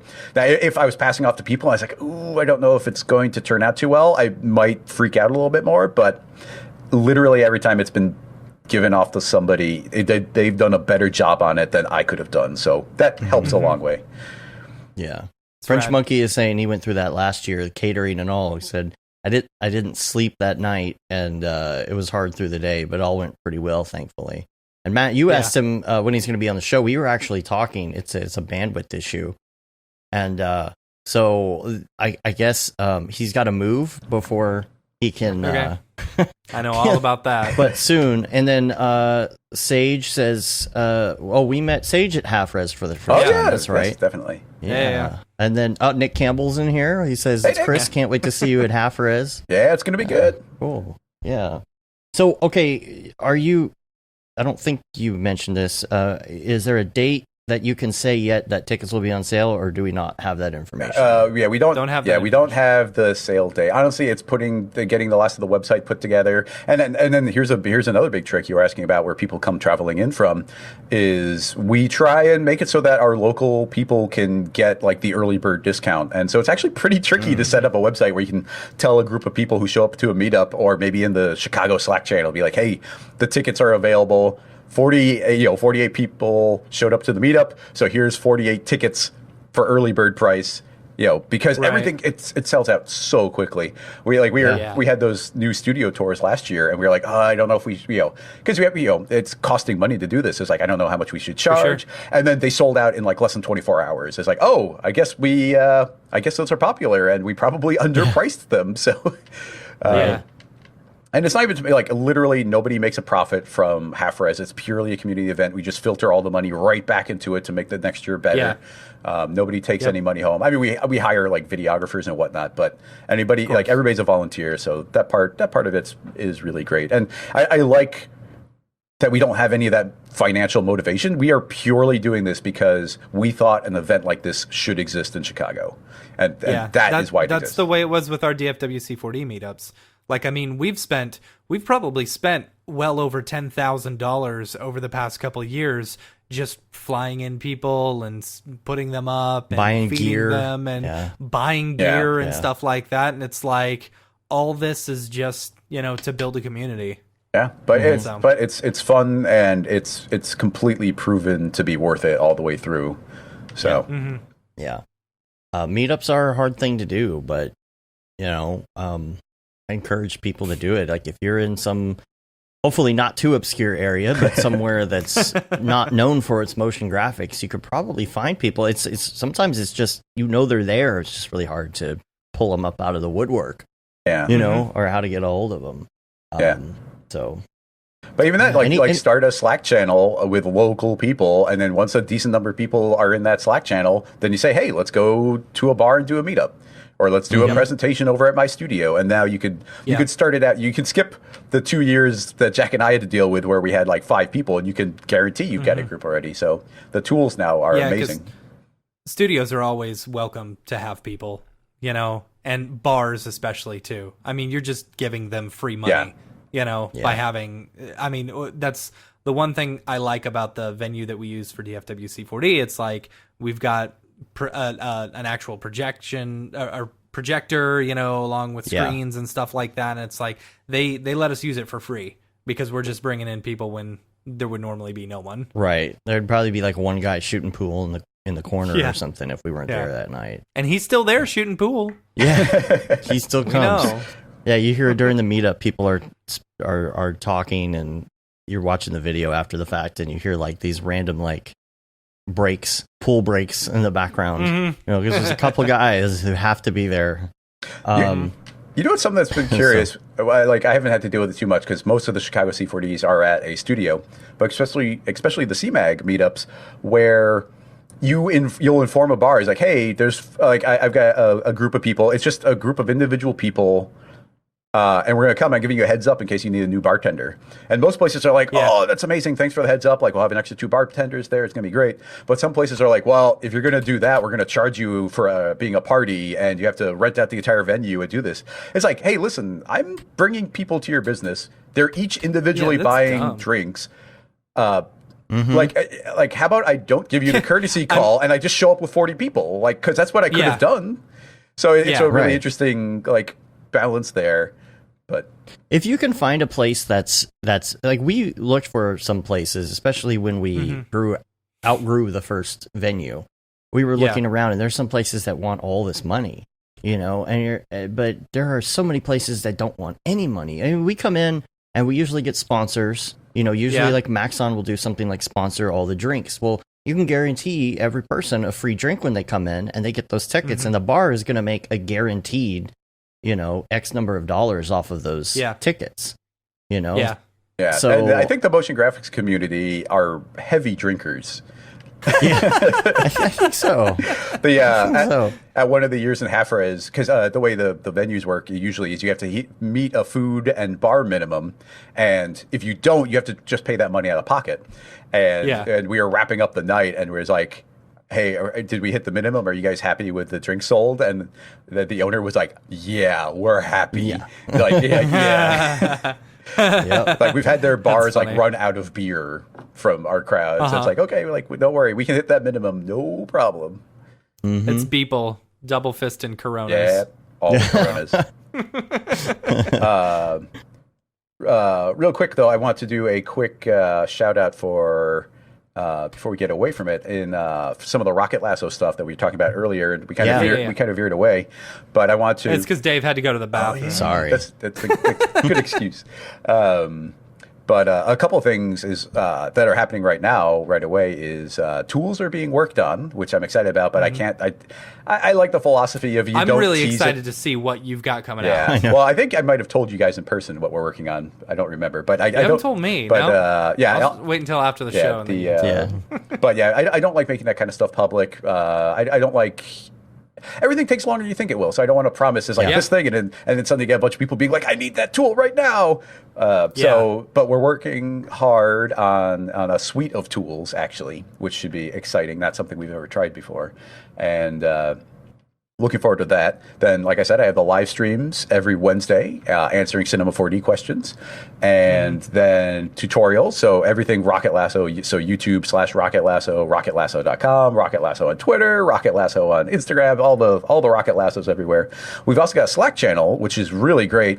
What's really cool is I was doing the old live show, and the independent community kind of built up around the live show, and they kind of started branching off and doing their own thing. So I talked to some of the people over there, and then talked to the entire group, and we transferred the entire thing over to join Rocket Lasso. So there's the official Rocket Lasso Slack channel, which is just, and then right now you can go to RocketLasso Slack.com to get a login to come on in there, and we've got well over 1,000 people already in there hanging out. There's cool projects going on, like chain projects where people are kind of working together on a big project, and little contests and for building things. So that kind of stuff is really fun. But it's been really great. Right now, I'm trying to kind of fill in the gaps while we're building stuff with a Patreon, which has been really fun coming up with it. So I do like a bonus stream where I'm trying to do some longer form projects, which is proving challenging. In the live streams, like I said, I like doing like snappy questions, like let's get to the meat of it. It's like, I'm going to do a bonus live stream where eventually, if anything good comes out of it, I'll make proper tutorials out of it. But it's turned into, okay, we're going to spend as much time as it takes to do something. And then I start running into limitations of what I wanted to do. So I started doing all these projects where sand was involved. But as soon as I want to ramp it up, it's like, it starts going so slow. And I was doing all this stuff with magnet particles, like little iron filings. And I got some really cool stuff going. But as soon as you're like, you know what, I need 10 or 100 or 1,000 times as many particles or clones. And it's like, it's not going to work, like exponentially slower. So that's actually proving surprisingly challenging. But getting into that Houdini territory right there, man. Yeah, I was going to say, I was just about to say, like, I find that on lots of your live streams and stuff, people will be like, how did they do this? And a lot of the time the answer is Houdini, but you're like, screw this, screw Houdini. Let's figure out how you do it in Cinema 4D. Yeah. Yeah, exactly. No, it's kind of shocking how many of them are in Houdini. Houdini's it's an interesting question. I struggle with that a lot. I spent essentially a long weekend in Houdini not that long ago, where I was doing my typical thing. The way I like to learn is open something up, just start clicking around, like make a mess, do this, like let me see if I can make a cube in a sphere and throw dynamics on it and see if it works. And then it's like, I did, it worked. It's that was decently intuitive. And once I've kind of pushed around the edges of the cage, it's like, okay, let's start watching some tutorials, let's read a little bit. But now I have a context in which I learned, and very quickly it was like, okay, this is clearly impressive. You could do some crazy stuff, but you cannot. I don't really think you can be a casual Houdini user. I think you're kind of right. You're all in, or you're not doing it at all. And then part of it just goes to, you know, like how many people, like while it's an absolutely amazing tool and you can do incredible things, and I think my brain would just like completely glom onto it and go nuts. Like it's, if you're going to use Houdini, that means you're already, you're almost instantly a technical director now. Like you are building your own tools. Like in Cinema 4D, most people don't know how to use Espresso. And Espresso is like the most basic level of becoming like a TD type of thing. You're building rigs now. And then it gets to the next step where you're doing some code, and then you can go deeper and start making plugins. But in Houdini, it's like you're already like 2 or 3 levels deep to do it at all. So you can't be a casual user. And so at that point, it just goes to like how many people. Like I couldn't make a tool. I could not make a living by making a tool and selling it to somebody in Houdini because they're going to make their own tools. So it makes it really difficult to figure out where to spend your time. But I do feel that draw into Houdini. Did you tweet about that when you were trying it out? I'm just curious if you got like, oh my gosh, like Chris he's switching over like. Like David Ariev, you know, whenever he tried out Redshift, everybody's like, oh my gosh, he's switching from Octane to Redshift. The sky's falling. Yeah, but that's a lot of pressure. That's a lot of pressure on people. Like even for him, like I can see people freaking out and saying the sky is falling. Other people being like, finally, but now they're gonna be like, hey, wait, what? You started using Octane again? What happened to Redshift? And that's like it's like I said, announcing a plugin before it's done cooking, where it's like people have this expectation for it, and I knew that I was just there to tinker around in Houdini, and there's a chance that I would like take off on it and go nuts, but there's also a really good chance that I wouldn't be terribly interested, or I would just tinker. So I don't want to set those expectations. So honestly, I'm a pretty private person on a lot of things, unless I get really drunk and I'll tell anybody anything. but I mean that even on the basic level, like I am like, this is actively a thing about the community or about what I'm learning or where I might go in the future. And until I'm very confident in the direction I'm heading, I do not talk about it. I don't mention it. I don't tweet it out.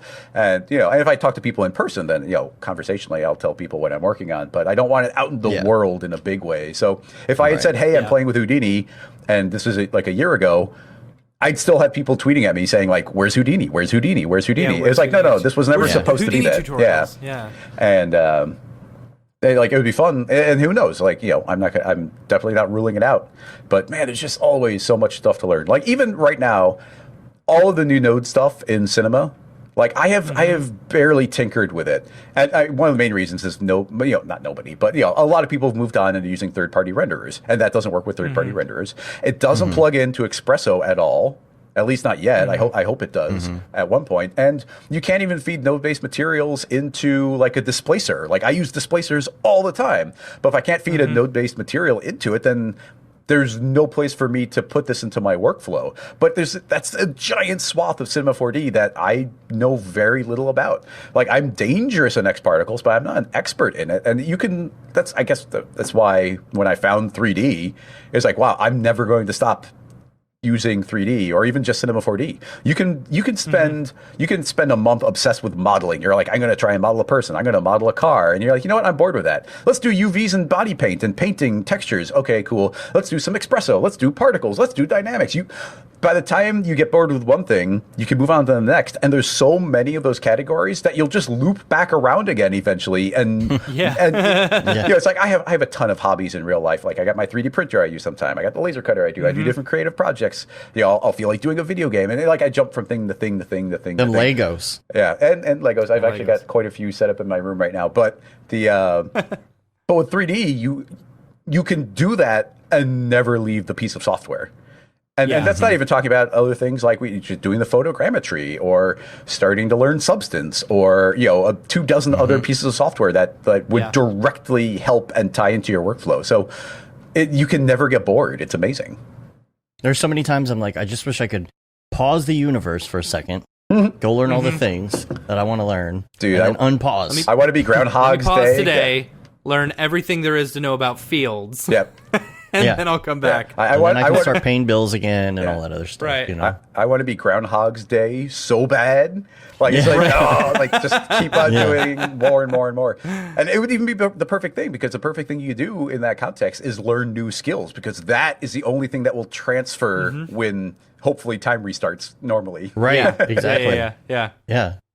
What was the thing? Okay. What was the thing last week with written questions only. So just no links. Is that what it was? Oh, that was just a goof. Episode 13, I was like, ooh, episode 13, because I'm not superstitious at all, but it's like, oh, I should do something like episode 13, Danger Zone. I was like, oh, maybe I should do I should do a theme this week. And I was like, oh, like no, only typed questions, because like I said, 75-90% of the questions in any given week are a link to someone's Instagram or Behance or some amazing project that somebody just made. Right. And I was like, you know what? Like, I'm gonna challenge the audience to write out a question, and the flavor of that episode was pretty different, where it's more of a general question about this concept instead of like, here's this specific looping animation, how was that made? Right. Although we did end up making a looping animation, but at least it was more abstract, and I'm not basing it off of it. And it's really important to me when doing those kind of live streams to, like, obviously things are going to be very heavily influenced by, like, inspired by what the question is, but I want to make it pretty fundamentally different whenever it's possible, because, you know, that artist put that work together, they figured it out, and I love the techniques, but I don't want to be like, oh, I made a thing, and this is highly unlikely, but let's say they make a thing and I make a thing, and somehow mine gets more popular than theirs. It's like, no, I want anything I make to feed back into what they created, and then to get the credit, and just, you know, kind of have an enthusiasm and a love for this work, and more people want to do stuff like that.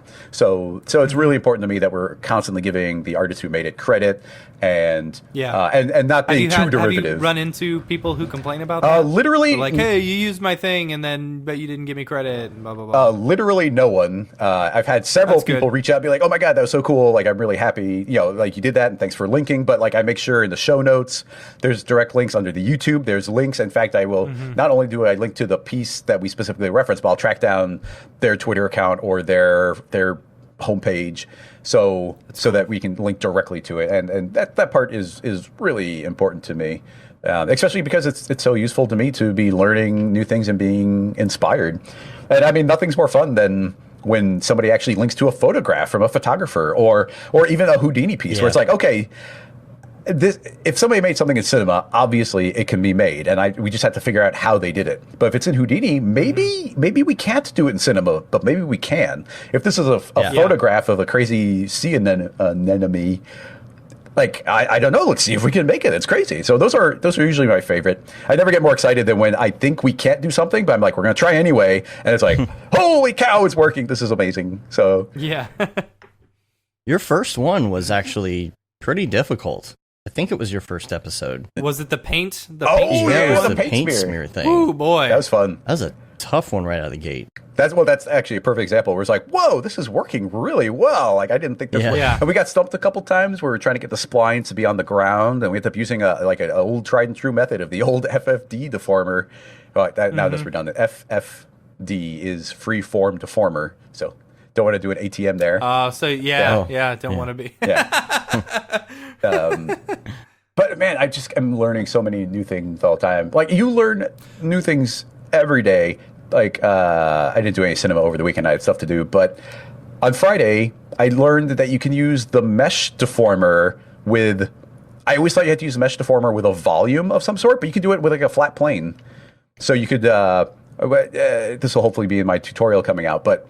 I had a bunch of like randomly cloned planes, and I needed them to stick to a surface. I was like, there's a couple of the deformers that don't work so well. And I was like, I'm just going to try the mesh deformer. Let's see if it works. And then instantly worked. I was like, wow, I cannot believe this is working. Like every day you're learning new details. And that's, you know, and I'll say that all the time, where people are like, how do you learn all these shortcuts?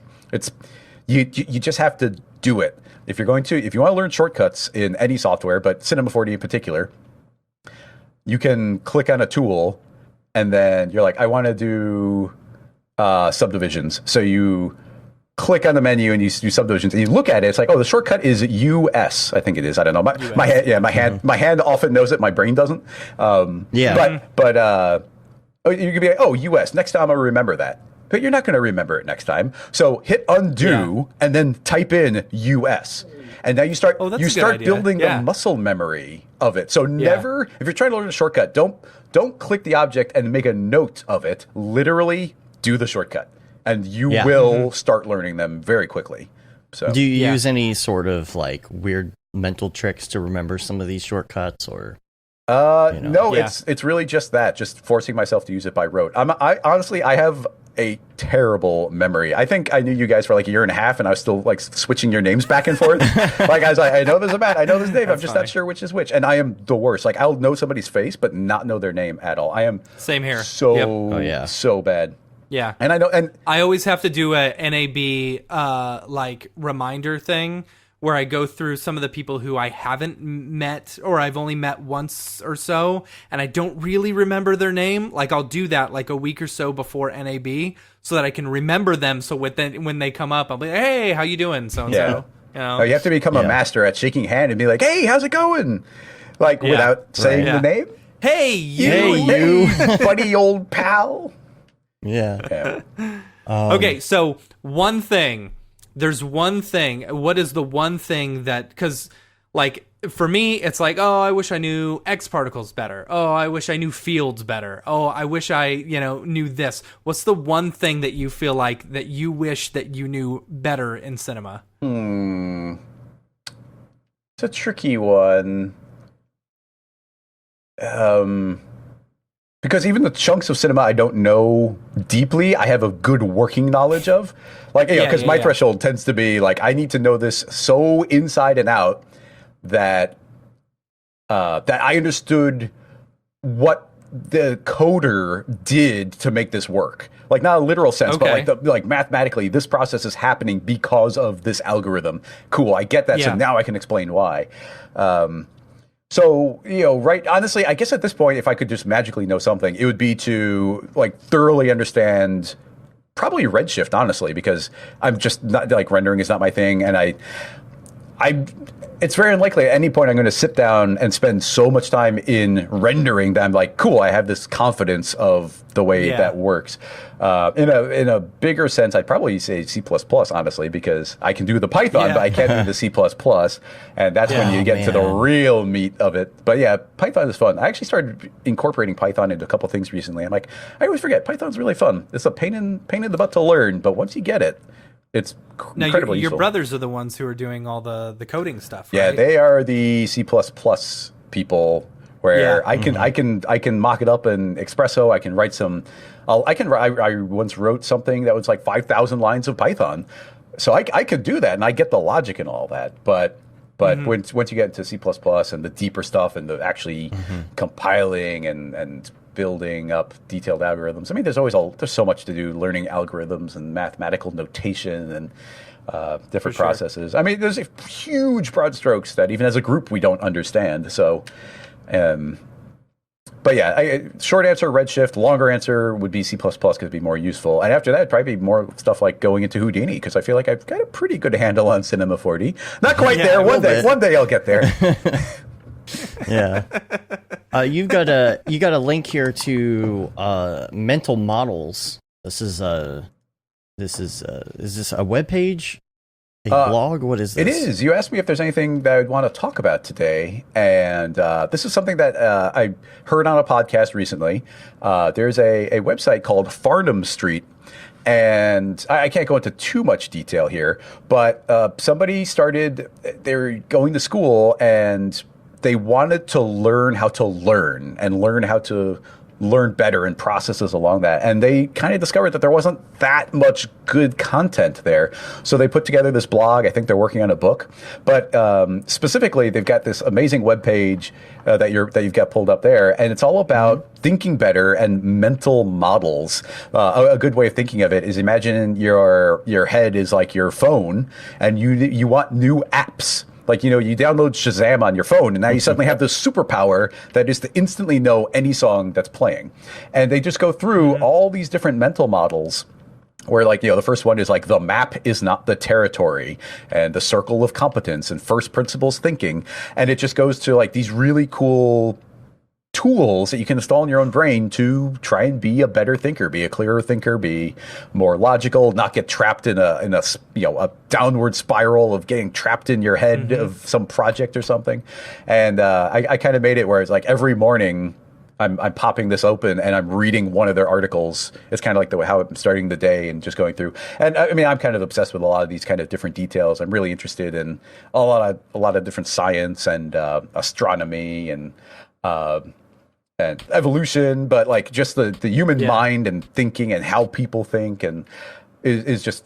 I know I spent a lot of time learning about it, so a lot of this I had touched on at some points, but it's just such a great distillation of it. And I just thought it'd be a cool thing to make sure more people know about in the world. Like there being more good thinkers in the world is only a good thing. So for sure. We'll put a link to that in the show notes too, so people can go check that out. Yeah. And got breaking news here. Breaking news. Breaking. Chad Ashley has switched to Houdini. No, I'm just kidding. He's installing Houdini on Twitter as we speak right now, and it's like, oh, is she switching? Oh my gosh. Yep, there you go. Now we can so see. Everyone make sure and give him crap and say, "Huh, what happened to Houdini? Huh? Yeah, exactly. Why'd you stop?" Yep. Yeah, exactly what I'm talking about. There's good reasons to do it, and there's dangers with it. So, yeah. But yeah, no, Chad will probably eat that up as well. So that'd be good. Well, we got a couple other segments here, so let's quickly go through some links.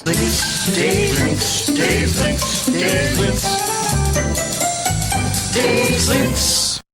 Yay! Dave's links. The first one that I have is this is a Twitter account from somebody who I guess has some early beta access to some of the AR kit stuff from Apple and whatnot. Mm-hmm. And so they've been posting these different links online to videos of some tests and things like that. And a lot of people have been really digging that and like posting, links to some of the samples. It's called LAN Labs, LAAN on Twitter. And the one in particular that everybody's been talking about is the one that looks like the Michel Gondry video. Oh, yeah. Yeah. But if you look at their account, actually, they've got a bunch of other cool things that they're doing with it. Just a lot of experimentation. And it makes me more excited for the future of AR and what people are going to be doing when they have like AR glasses and things like that. And the one thing I can tell you is that stoners are really going to love AR. That's dangerous. Sure. Really, really like tweak that experience just a little bit. Oh wow! I'd only seen that tweak. one. These are amazing. Yeah, these look that's really cool. Yeah, I don't know if VR is ever going to go anywhere. I'm very skeptical of it, but AR, when that gets figured out, it's going to be incredible. Absolutely. Like what my head always goes to on that is when you like, how long did we have like our iPhones and smartphones before Lyft existed? Like it took years and years before that tech developed, and it's such an obvious use of it, and it has completely transformed the way I think of certain forms of transportation. And you look at AR, like until everybody has access to it, think of the crazy things that haven't been thought of yet. Yeah. How crazy these could be. Like right now, the obvious thing to me is always like, okay, you're going to have a map overlay that tells you where to go. Like that's such an obvious thing. But what's the weird thing someone's not going to think of until 10 years later? That's going to be incredible. Right. Mm-hmm. Yeah.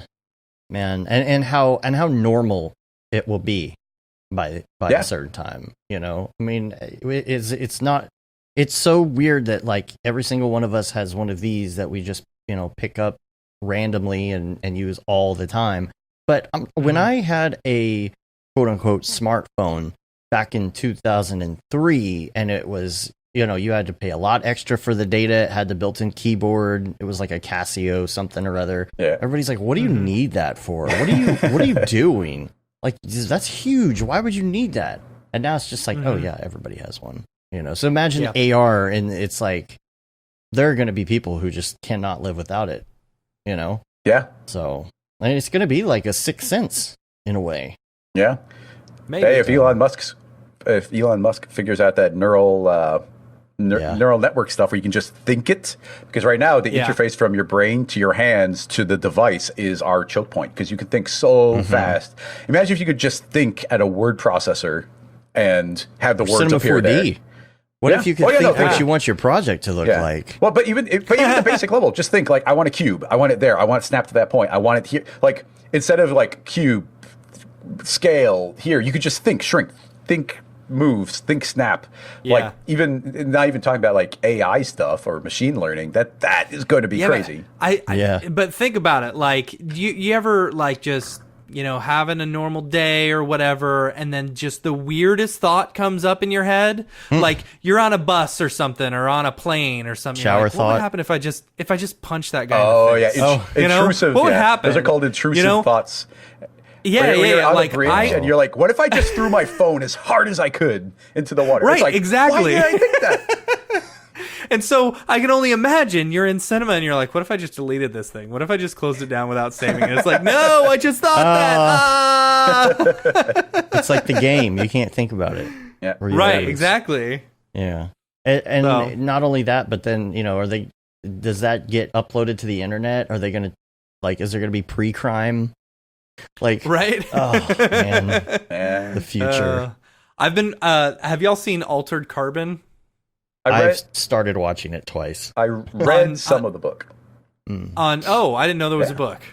So I've been watching it on Netflix. We're on like the third episode. Supposed to be pretty good. I love the idea of like being able to download your brain or your memories, you know, who you are, into like a little tiny chip in the back of your neck. That's super cool. Well, that was one what link. I want to do. Yeah. That was one link. Okay, I'm going to quickly go through these other ones because we got to get to the other stuff.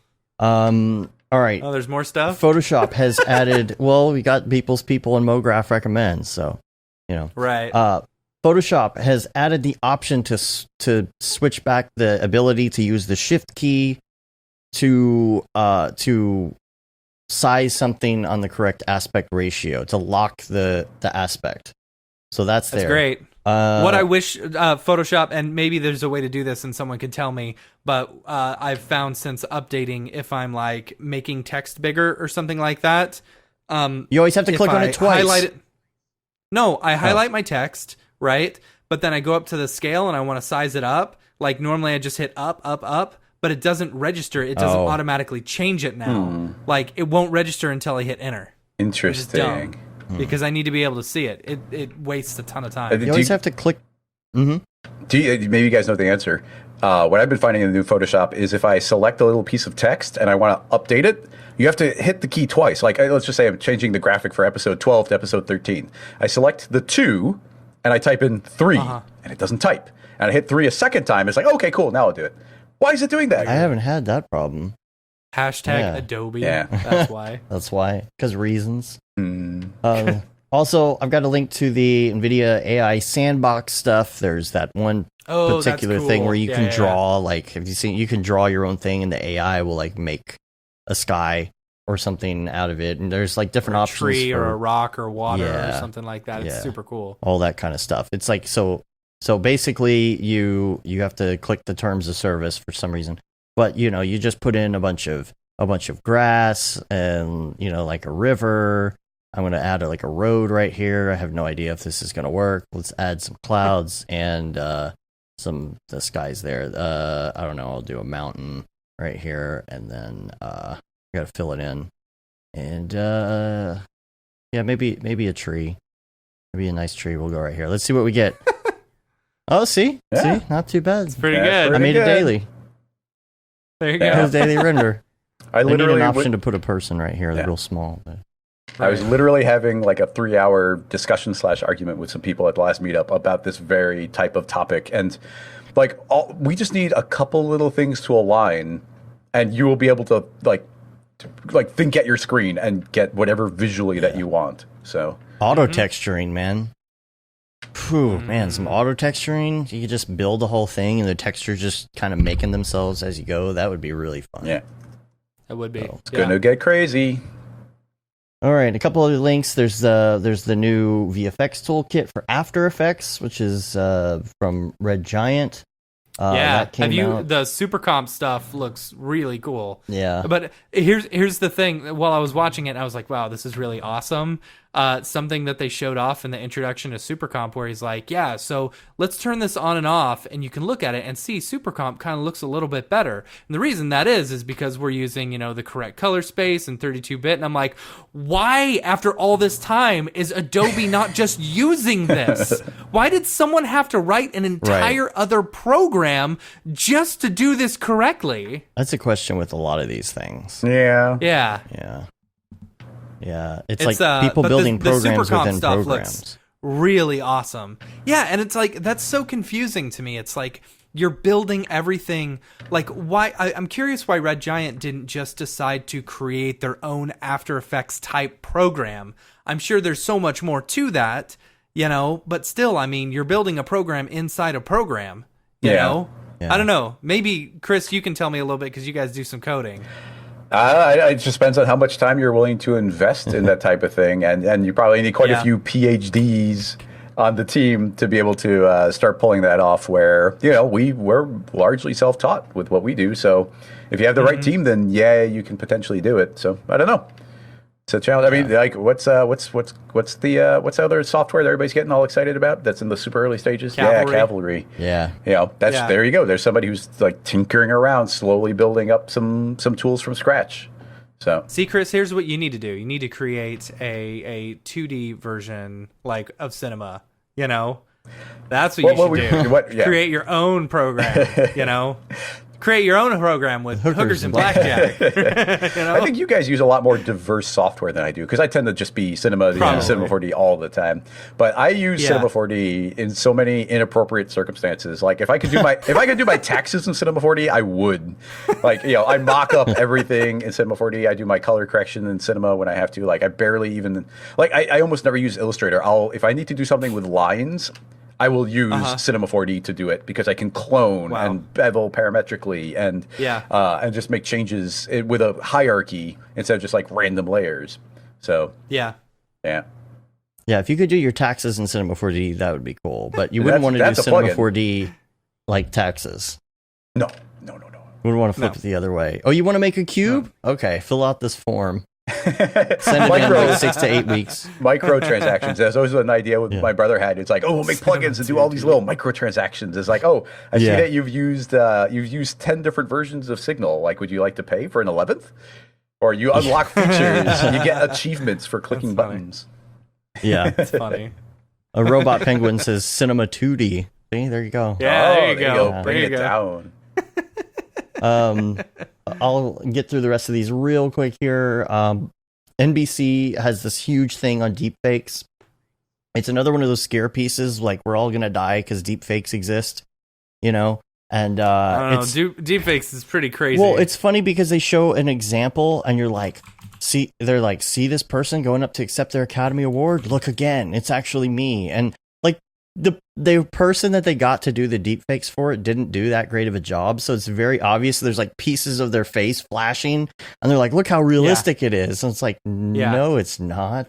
Yeah. Did you see the Corridor Digital? Yeah. Yeah. That was neat. The newest one with where they got a Tom Cruise impersonator and did deepfakes with the Tom Cruise impersonator to make it look like actual Tom Cruise. It's pretty good. It's insane. It's pretty good. I mean, of course, human faces and the uncanny valley. But you know what? I'm actually fine with this being some scare pieces, because when it comes to politics and people being able to edit politicians and people running for office and make them say whatever they want and make them look like they're in places they never were. We need the public to understand that this is a thing.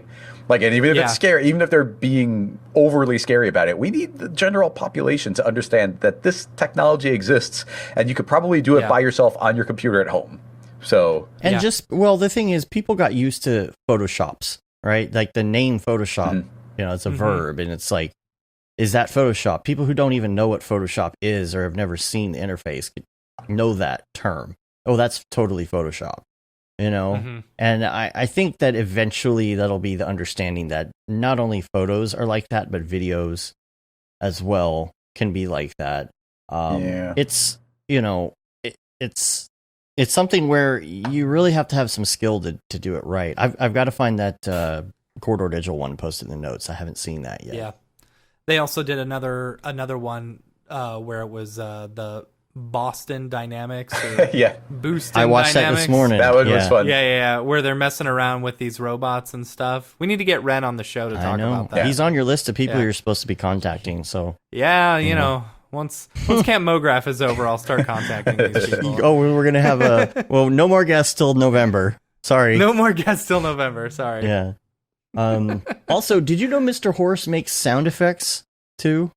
It does? Yeah. Oh, yeah. I want to say, like, can't you, like, buy their entire library or something like that? No, they have an After Effects plugin for sound effects for motion graphics specifically. Yeah, This is something I was looking yeah. for the other day, and so this is really cool. I had no idea Mr. Horse did that, so it had what I needed though, little zips and bangs and whooshes and all the things that you would want when you're putting together, a sports package like I was doing. Yeah, it says essential sound effects. Yeah.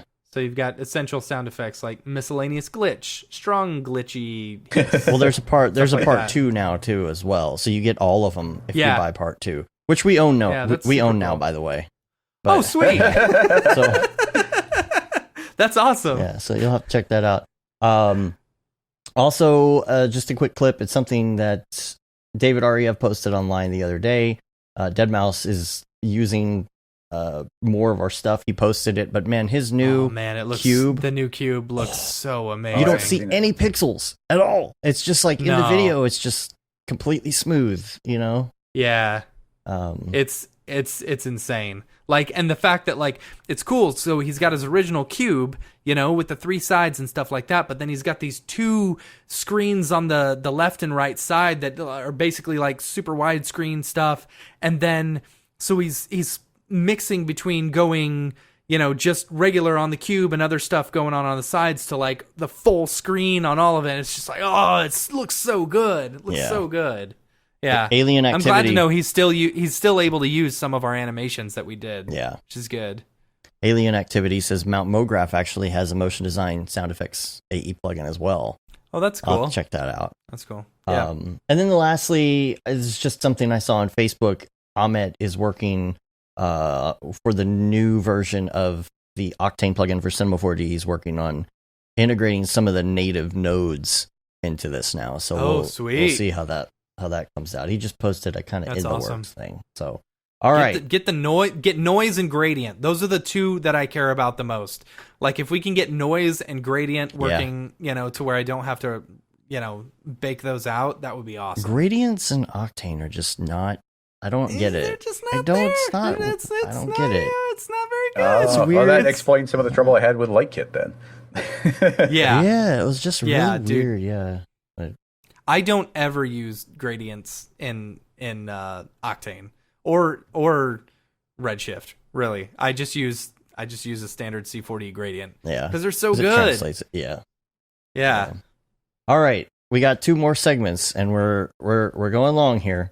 So let's move on a little bit. First of all, we're going to do Beeple's People. People's people, where'd you get that people? People's people, what's up with that guy? Yay! You can't go to the bathroom because I'm going to go to the bathroom. You've got to start the segment Oh. this time. I don't know how to start this segment. This is all you, bro. All right, well then I'm going to start it, and you can talk about it while I go to the bathroom again. I've been see. Here's the thing: Okay. I'm intermittent fasting, so in order to not Oh, be yeah. hungry, I'm drinking so much water that now I've had to go twice.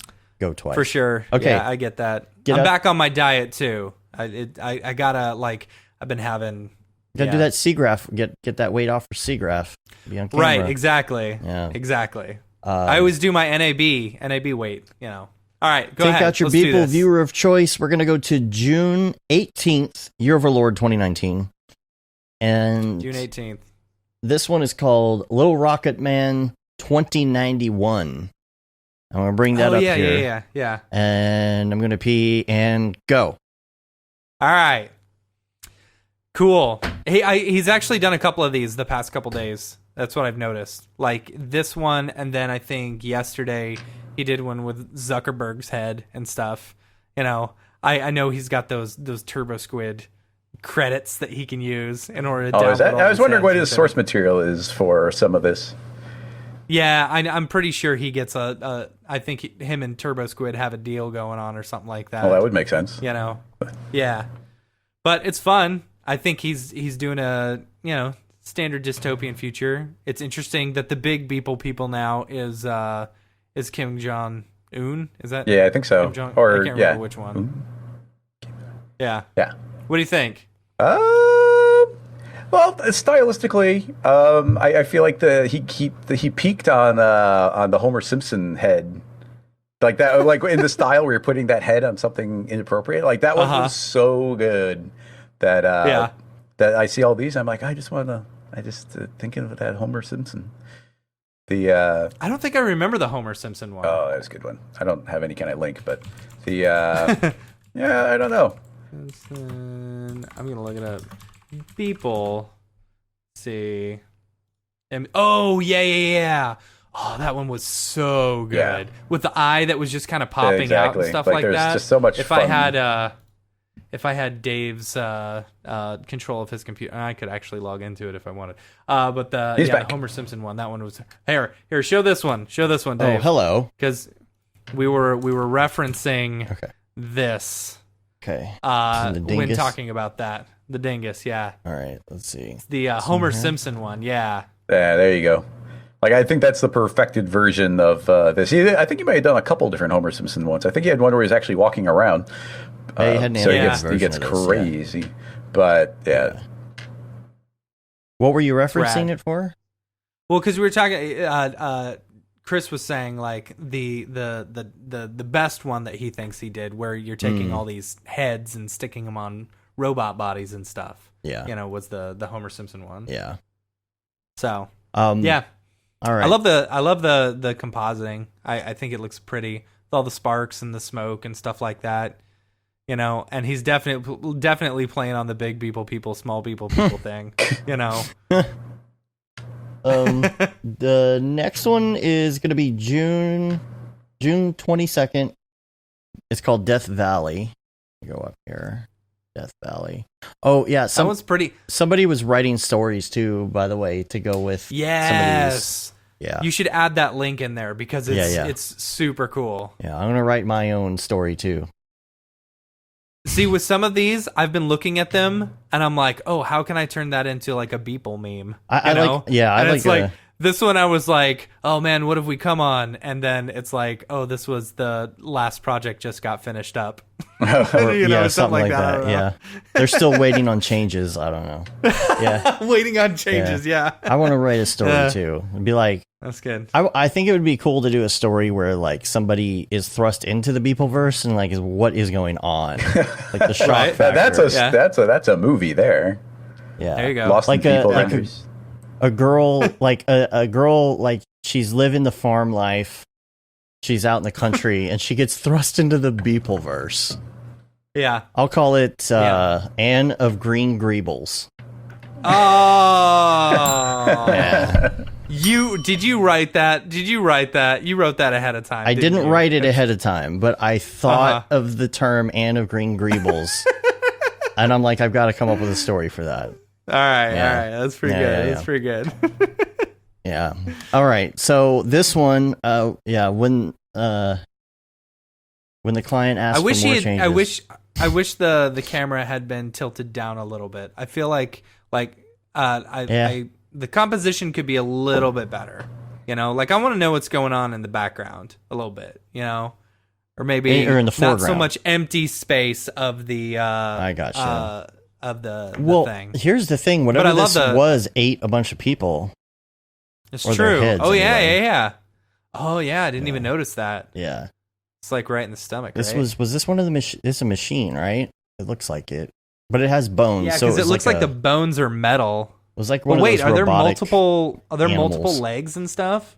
Well, it's probably one of those crazy animals. And all of these are huge skeletons. Yeah. So this is like, they had some big people animals that all died out here. But I think that they probably ate all the humans. Eaten them too. It probably ate all the humans and then immediately died. But notice there's I don't piles know. of There's them only everywhere. heads. Well, that's the Why thing. is there only heads? Because they come up on them and they eat their head. That's like, Okay. That's what you do. Right, when you're of course. a giant mechanical, oversized, big people sized dinosaur. I don't know. All right. Doesn't have to make sense. All right, let's go to the next one. June 23rd, it's Zuckerbeast sighting. Yeah, see, this is what This I is was great. mentioning. Dude, This is so it's funny. so stupid. Yeah, this is man. not one of my favorites. It's See, funny, you can't though. it's like Zuckerberg is a joke unto himself. Right. You know? And so it's like I don't know. It's Yeah. It's because every That, photo like, of him, like that everybody calls him a stoic robot. face Yeah, of his, you know, He's the a robot. stoic face. It's like, yeah. or an alien. Yeah. So this is when the alien that's inside of him actually like fully takes over. Right. This is what happens. But it's funny. I think it's funny that everyone's got their phones out. Oh yeah. Yeah. See, this is a statement because people's talking about the integration of technology into our society and Yeah, how that it it makes doesn't us- matter how much someone who's in control is like a crazy, you know, like actual beast. and it symbolizes people the are just gonna corporatism in America and how I don't know. See, no, someone I bet. someone who is really like artsy fartsy, like I could see that type of person being like, oh, there's all this deep meaning and layers, and then then Yeah. they get to know Mike, and it's like there's like Yeah. he's just like, you know, it'd be funny, like let's put a couple phones in their hands, that'd be great, like Yeah. like zero Yeah. pretension at all, but somebody Right. could take this and try and do this really deep interpretation on the commentary on the state of technology and humanity in this moment, and it's like he probably just thought it'd be funny to put, you know, it's like, oh, Zuckerberg phones in the hand, like it makes sense. I This- mean, he yeah. is. I'm sure in a way he is making a commentary on that. You know, a very tongue-in-cheek kind of way of doing it. You know, but I guarantee you, once Mike dies, you know, from like crazy partying too hard. Yeah, right.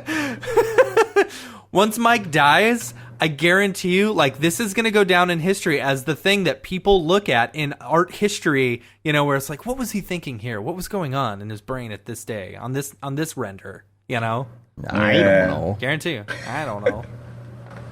Yeah. And then they reference our podcast when we've had him on. The historians, like, yeah, the Mograph Yeah. historians here.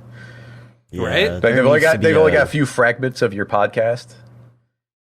Dude, Yeah. I'm telling you, I'll be super happy when someone references our podcast in their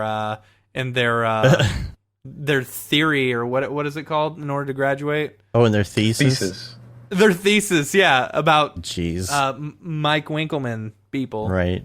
No, I can imagine this being a really funny short where he's going around killing people, and every time, like right before he's about to kill him, it's just some really mundane, like long, droning quote that he said in front of Congress or something for like 30 seconds, and the person's just standing there like, "What?" And then he kills him. Ah. You know, or it's he just really goes, boring or sound as bites. he's like ripping them apart, it's like so and so liked this. Yeah. It could be like this is really dark, dry humor. I don't know. Right. Anyway. All All right. right. Let's move on to Beeple's Yeah. People, and then we'll get out of here. We're almost That was at it. 2.5 That was hours. People's People. I'm sorry. I mean, to Mograph recommends. And Yay! all right. Are you ready for this, Chris? I don't know. Let's do it. All right. Mograph Let's get to recommends. know We're the going to ask real your Chris favorites. Schmidt. The real. All right. Favorite movie. Oof. Um. Could be all time or Yeah, recent there's different. favorite. There's different way. You know, there's always those subcategories. And I don't have any like really clever ones. Like I'm the kind of person who can watch Terminator 2 or 1 on repeat. It's such a good it's movie, so- though. you know, Aliens. If you said Terminator 2, I'd be like, yeah, I'm Yeah. totally with you there. I get it. Kill I Bill saw the trailer 1 and for the 2. new one. Did you see the trailer? Oh yeah, There's Oh. yeah. yeah. Luckily, they only ever made 2 Terminators. Right, exactly. It's good for all of us if that's the case. And then, you know, like Kill Bill, I've watched that like a million times. But then I gotta say, it's gonna be a little cliche for me, but the Lego movie's pretty amazing. Like where, Dude, like the Yeah. second one is just I as good just as the first watched one. it. I am so mad at myself. So I did good. not go and see that in the theater, and I only just watched it a week ago for the Yep. first time. And I was like, oh my God, this is like 90% as good as the first one, which is like impossible because the first one was so good. And it's a musical, and I love musicals. So there's a bunch of like songs in it, which are like ridiculously sarcastically catchy. So like I'm 100% down. But the reason I'd say that movie like is a contender is because not only does it have a great story, I'm talking about the original one. It not only does it have an amazing story kind of unto itself, it tells a story that is also uniquely Lego, where this story couldn't have been told with live action people. It had to be told with Lego. So they justify the fact that it's Lego. When that movie was first announced, I thought we were heading for like Battleship kind of thing, where it's like, this is going to be the worst. And then when I saw the first little hints of the animation they were doing, I was like, oh. Yeah. And then on top of that, the story, characters, voice acting, all that's brilliant. But and the movie's full of Lego jokes, which are freaking hilarious. But just watching the animation and the simulations and everything, like I could just watch it frame by frame. So it works it works on literally every level. So I'm gonna go with Lego movie. A little straightforward, but I was going to be the hardest critic on that movie, and it instantly sold me on it. So yeah. And what about music? Lego soundtrack? What's your favorite music? Honestly, one of my go-tos is just kind of Gorillaz. I'm a big fan of Gorillaz. Ronald Jenkins. Cool. Ronald Jenkins is actually probably my favorite these days. In fact, I licensed his music to use in front of my live streams. So yeah, I'd say definitively nice. Ronald Jenkins. I love his stuff. He's so funny. He's got YouTube videos, and just his little intro where he's like, "Hey, YouTubes." It's like, his material is great. It's like some electronic stuff, but it's got a really good progression to it. I hate repetitive things, and like it's such a great build up and energy and hopeful and happy. It's great stuff. Do you do any music stuff? Do you play anything? I'm gonna mute myself real quick. I gotta take a phone call. I'm really sorry. Oh, okay. Good. I do not have a musical bone in my body. I have not played an instrument since I had to play the recorder in like middle school. So see, I'm surprised about that because Matt has a theory on that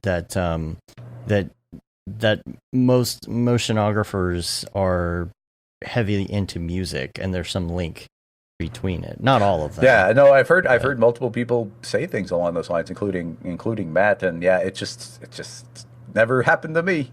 I don't have a very musical family though, so there's definitely some more art in the family than music specifically.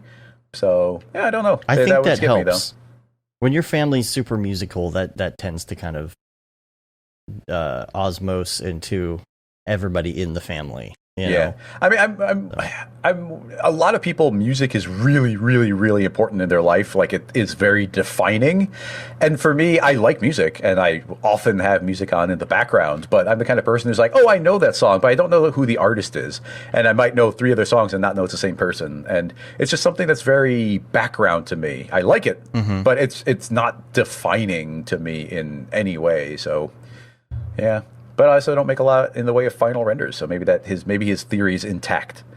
So, okay, now what about TV shows? Have you been watching anything you like lately? Well,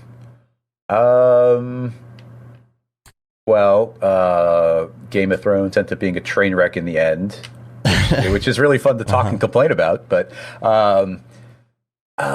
it took a little bit to get into, but.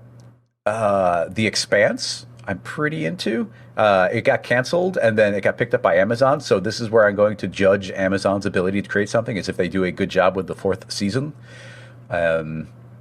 Is what I'm looking forward to probably the most right now, honestly. It's like really kind of hard sci-fi in the future. And like I said, I pay a lot of attention to that kind of astronomy stuff, and I'm, constantly keeping up with all the rocketry happening. Not only, like Elon Musk's kind of stuff, but also like the Blue Origin thing. So I'm really into that. But then the greatest thing ever made is One Punch Man Season 1. The absolute most amazing thing ever created. So if you haven't, anybody listening, if you have not watched One Punch Man Season 1, go watch it. It's the best. You told me about that, and I still haven't done it yet. Oh my God. I should just leave right now so you can go watch it right now. Like, sorry, y'all. So amazing. Okay, what about podcasts? Do you listen to podcasts? Just a little bit. Honestly, I am pretty addicted to YouTube in general. Like, I don't have TV in my house at all, but I have a lot of people I'm subscribed to. But if I were to say just podcast, I listen to the Making Sense podcast from Sam Harris. He's written a lot of books, but he has a lot of really difficult, deep conversations about everything, like life and politics and lots of just deep, difficult topics, and he's not afraid to go in there deeply and figure things out. So I really enjoy his content. I've seen him speak live like 3 different times. Like I've seen him speak more times than I've gone to concerts in general. Like I've seen him as an artist more than any other. That and Weird Al. I've seen Weird Al in concert. Yeah. He's awesome. Yeah, he's great. It's funny. All right. Plugin. Favorite plugin? Well, that's a dangerous question since I make so many. I know. Well, this is actually an interesting question for me because at a certain point it's like, well, do you count renderers as plugins? Right. Do you Yes. like? And then Yes. X Particles at this point is just like a must-have. It's almost like if you own Cinema 4D, you also own X Particles. So at that point, I almost want to exclude that from. So it's like, okay, I would say number 1 would be X Particles, but then I kind of want to eliminate it, and then like all the third-party rendering is just like upped Cinema 4D's game to such a degree. It's incredible. But then once I get beyond that, because of kind of the position I'm in, I don't want to be making tutorials where I'm constantly telling people like, oh, you have to go download this, go do this, go do this, go do. Yeah, so yeah. I usually use a pretty vanilla version of Cinema 4D as a general rule. Yeah. So yeah, and at that point, I kind of want to just do a shout out for Signal that it's a Grayscale Gorilla plugin, but. That's kind of it's one of my babies, but I want to say like I use Signal all the time in so many different circumstances. It is such a great tool, and it's the one that when I was over at Grayscale Gorilla, it's the one that we always struggled with the most to convey what it does. But once somebody picks it up and they start using it, it's like, Once you oh, now I understand get it, it's like, oh wow, this is way powerful. Yeah. That was my biggest problem for a while. It's like we bought it, and it's like I don't know how to use this really, you know. But then once I understood it, it's like, oh, okay, this is really good. This is great. I can use this for everything. Yeah, and it drives every parameter. You can do so many things. If you're not familiar, it does great like looping animation or noise based animation, and you can apply it to any parameter. It's like the vibrate tag for any parameter, but so much more than that. And then we added in beats per minute as a thing, and we're actually working back and forth with deadmau5 on that actually. And so you can sync things to a song really well. And then there's one feature that I snuck in when we did the 1.5 update, which I just use all the freaking time. And if you're using noise if you're driving a parameter with noise, okay, cool, it's wiggling up and down, but I made it so that instead of progressing forward with time, you could progress forward with a parameter, which meant you can drive time forward with a beats per minute, with a BPM. So on a beat, you can progress your noise forward a certain amount of time. So you suddenly get this like one level deep, like almost like this meta level of signal where a song can be controlling a random motion. So your random color will progress a beat every time it hits and things like that. Like, oh man, it's so Pickle Nick used that exact same thing on his Monkey Legs animation. Oh yeah? Oh, I haven't seen it. That's what's driving the pulsing, the changing of the colors. He's got like a floor, like a glowing floor, and each one is a different color, and it changes colors based on the beat. Yeah, and it's so I use it constantly, and there's so many circumstances like, oh, how would I do this? Oh, you Signal, it's easy. So yeah, that's my go-to. Let's see if I can open it here. And oh gosh. Okay, I'll mute it. I can hear it. Lord. Oh my gosh, it won't mute. It won't mute. Oh, the song that will never get out of your head. Here it is. This is the so this is what he did for the colors on the floor, or the the colors on the beat? floor. Yeah. Yeah. Nice. But yeah, Pretty cool. progressing things forward. Like there's so many novel uses. That's one of those things where it's like when someone is like, how do you I want to learn espresso. Can you teach espresso? It's like the problem with espresso is every time you use it, you're doing it for a completely unique use. Where it's like, okay, if you're going to model a car, you can kind of watch a tutorial on modeling any car and be like, okay, I can apply that to what I'm learning. But espresso, it's like, I want to build an espresso staircase. I want to use espresso to build a particle rig. I want to do it to control, a character rig. Like every use is completely unique and different. You just need to understand the fundamentals. And unfortunately, Signal falls in that category. But it's so freaking useful for so many different reasons. All right, let's go to the next one is headphones. Well, I just bought this pair actually. I'm trying to remember what the brand is. I think it's a Bose. Bose Quiet Comfort 35. They look like those look like a newer version though. Yeah, I only just bought these like a month ago because I just didn't care. I had an old pair; they were falling apart, so I wanted to get new ones. These are not soundproof, but they've been working really well. They're wireless when I want them to be. They pair up the phone, so yeah, nothing. They're not magical, but they're solid headphones. Cool. I don't even have the brand name. It's not something I paid that much attention to. The next question we've modified a little. It used to be website or Chrome extension, but we've had an app into that too. Like, do you have a favorite app or thing that you use on a regular basis like that? An extension, an app, a website, Chrome extension or app. You did show us that one website earlier. Yeah, I mean, I'm on Reddit all the time. Obviously, that's a dangerous one. But as far as extension, the one I use, Grammarly. I'll do a big shout out for that. You've probably heard that before. Yeah. I started that from Chad. I almost didn't even think of it because it's just such a part of my workflow now. I don't even think about it. Honestly, those are the most amazing tools. Are the ones that they're not specialty anymore. They weave themselves into your life in a way that you're like, well, obviously that's just a thing. Why would I even talk about it? It's there. And then like the Pinterest one, which is really nice for saving things. Actually, I don't even have a name. Let me see if I can find it. If I mouse over these, Hover Zoom. There's one called Hover Zoom, which is really great for Reddit specifically, but also in Pinterest. And it's just when you move your mouse over a thumbnail image, it will actually pop it out to be a big one without you ever clicking a link. And it just on things like Reddit or doing Google image search or like even on Facebook or something, if you hover over somebody's tiny image, it'll zoom up into the big one, and it speeds you up on all sorts of places. So that one's great. Hover Zoom Chrome extension. Last one. What is your favorite life hack? Life hack. You know what? Like, I don't want to say it's not a specific thing. There's more of a philosophy, but I think it kind of it turns into a hack in the way you apply it all the time.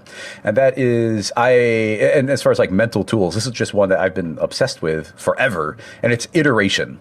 Iteration where you're constantly, if you're doing some sort of routine that's identical and you just do it again and again and again, try doing it a little bit differently every single time. And you start learning different, like a little variation. It's like, I can speed this thing up like this tiny little amount, but I'm going to do that every single time. And it's going to be quicker. Like, there's ways of organizing or, like brushing your teeth, do it in a slightly different way, do something in a new order, like rearrange things, iterate. And when you're cooking, like try cooking one way and then try cooking in a slightly different way. Try lighting. Yeah. I'm trying to think of a really specific example because I literally do this kind of thing like on every aspect of my life every single day. Where it's like, okay, you're driving home. Like I live in the city, and especially when I was driving home from our old shared space at bomb camp, I would take a different way home. I'd try a different way, and then eventually you start looping. But it's like, oh wait, if I would make all these weird turns, and I found this really quick way that avoided a bunch of lights and avoided a bunch of slowdown, and I got that way. I found the best way to go because I iterated and changed again and again and again. And it's not about doing it on anything specific. It's about doing it on everything. Like shake it up a little bit, just change it that little bit and constantly improve. It's almost like applying evolution to it. Like create variation, and now that you have this variation, which permutation is most applicable or best to the situation. And if you just do the same thing again and again and again in a perfect routine, you're not getting that variation, so you can never improve. Right. Yeah. That's a good one. That's cool, man. That's a really good one. Most people can't even think of anything and we skip it. So I think that was pretty good. Cool. Well, that wraps it up. You can rate us on iTunes, leave a review. You can also subscribe to us on your podcatcher of choice. That helps with our ratings and such. you can subscribe to our newsletter and find out more about things like Camp Mograph and such. You can say you've been there, done that, got the t-shirt with the Mograph logo tee, the Paul Babb Feel the Babb 2020 shirt, all the profits from that go to Doctors Without Borders. Nice. And we've got the Render Things tee and hoodie and long sleeve. It's about time to bust out your Render Things shirt because Stranger Things is about to come back on the 4th. And then that Render is Fire shirt just came out as well. You can find all these on Amazon. And of course, we're on Facebook, Twitter, Instagram, Periscope, YouTube, and Mograph.com. Chris, thanks so much for being on the show. Yeah, man. Yeah, you guys have been trying to get me on here for years, so I'm glad I finally made it. Yeah. You're like, you want to be on a podcast? I'm like, We just had to wait for you to do your own thing. There you go. Yeah. Yep. There you go. Hopefully we'll see. We don't know if we'll see you. We might see you at SIGGRAPH. We might not. Depends on the schedule. And we'll definitely be hanging out, I'm sure, later in the year and all that. So if nothing else, HalfRez. Yep. Yes. Everybody check out RocketLasso.com. Check out it's HalfRez.com. Is that right? Yeah, HalfRez.com. Right? It's not like .org or something. Is it No, .com? keep them simple. And that's about it. Anything else? Where can people find you elsewhere? All just at Rocket Lasso, right? Yeah, at Rocket Lasso on all the things, or at Chris Schmidt or Chris Schmidt 3D on Twitter for slightly more personal things. Right. So yeah, Cool. All right, cool. Well, appreciate you being on again, and we're gonna take off. Thanks for having me. Till next week. I'm Dave, And I'm Matt. And I'm Chris. have a good one. Later, yo. Bye bye.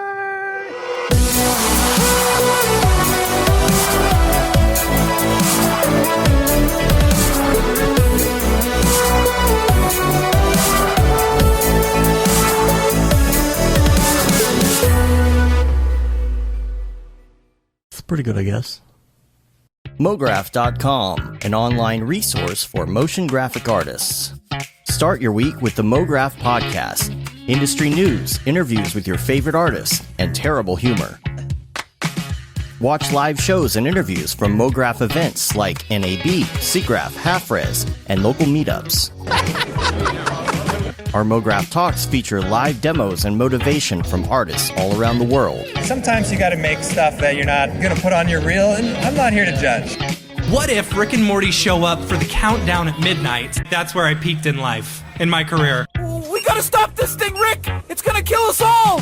Hear from the people that create your software, design your render engines, and artists that are changing the face of modern motion graphics. You get that render done.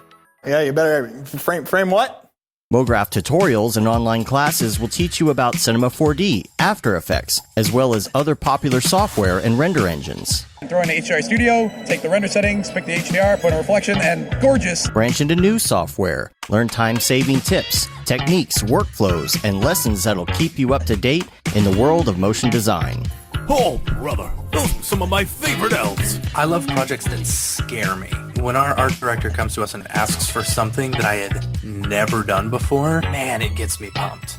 Join the conversation in our live sessions. Check out our plugins, or join the hundreds of daily active users in our Slack channel for technical help, advice, contests, or just to joke around. Real nice banana. Ah, that's so funny. All right. I'm gonna live forever. Subscribe today and get the latest updates on our YouTube and other social media channels. Take all your dreams and just do it! We don't care how you get here, folks. Just get here. Subscribe to Mograph.com.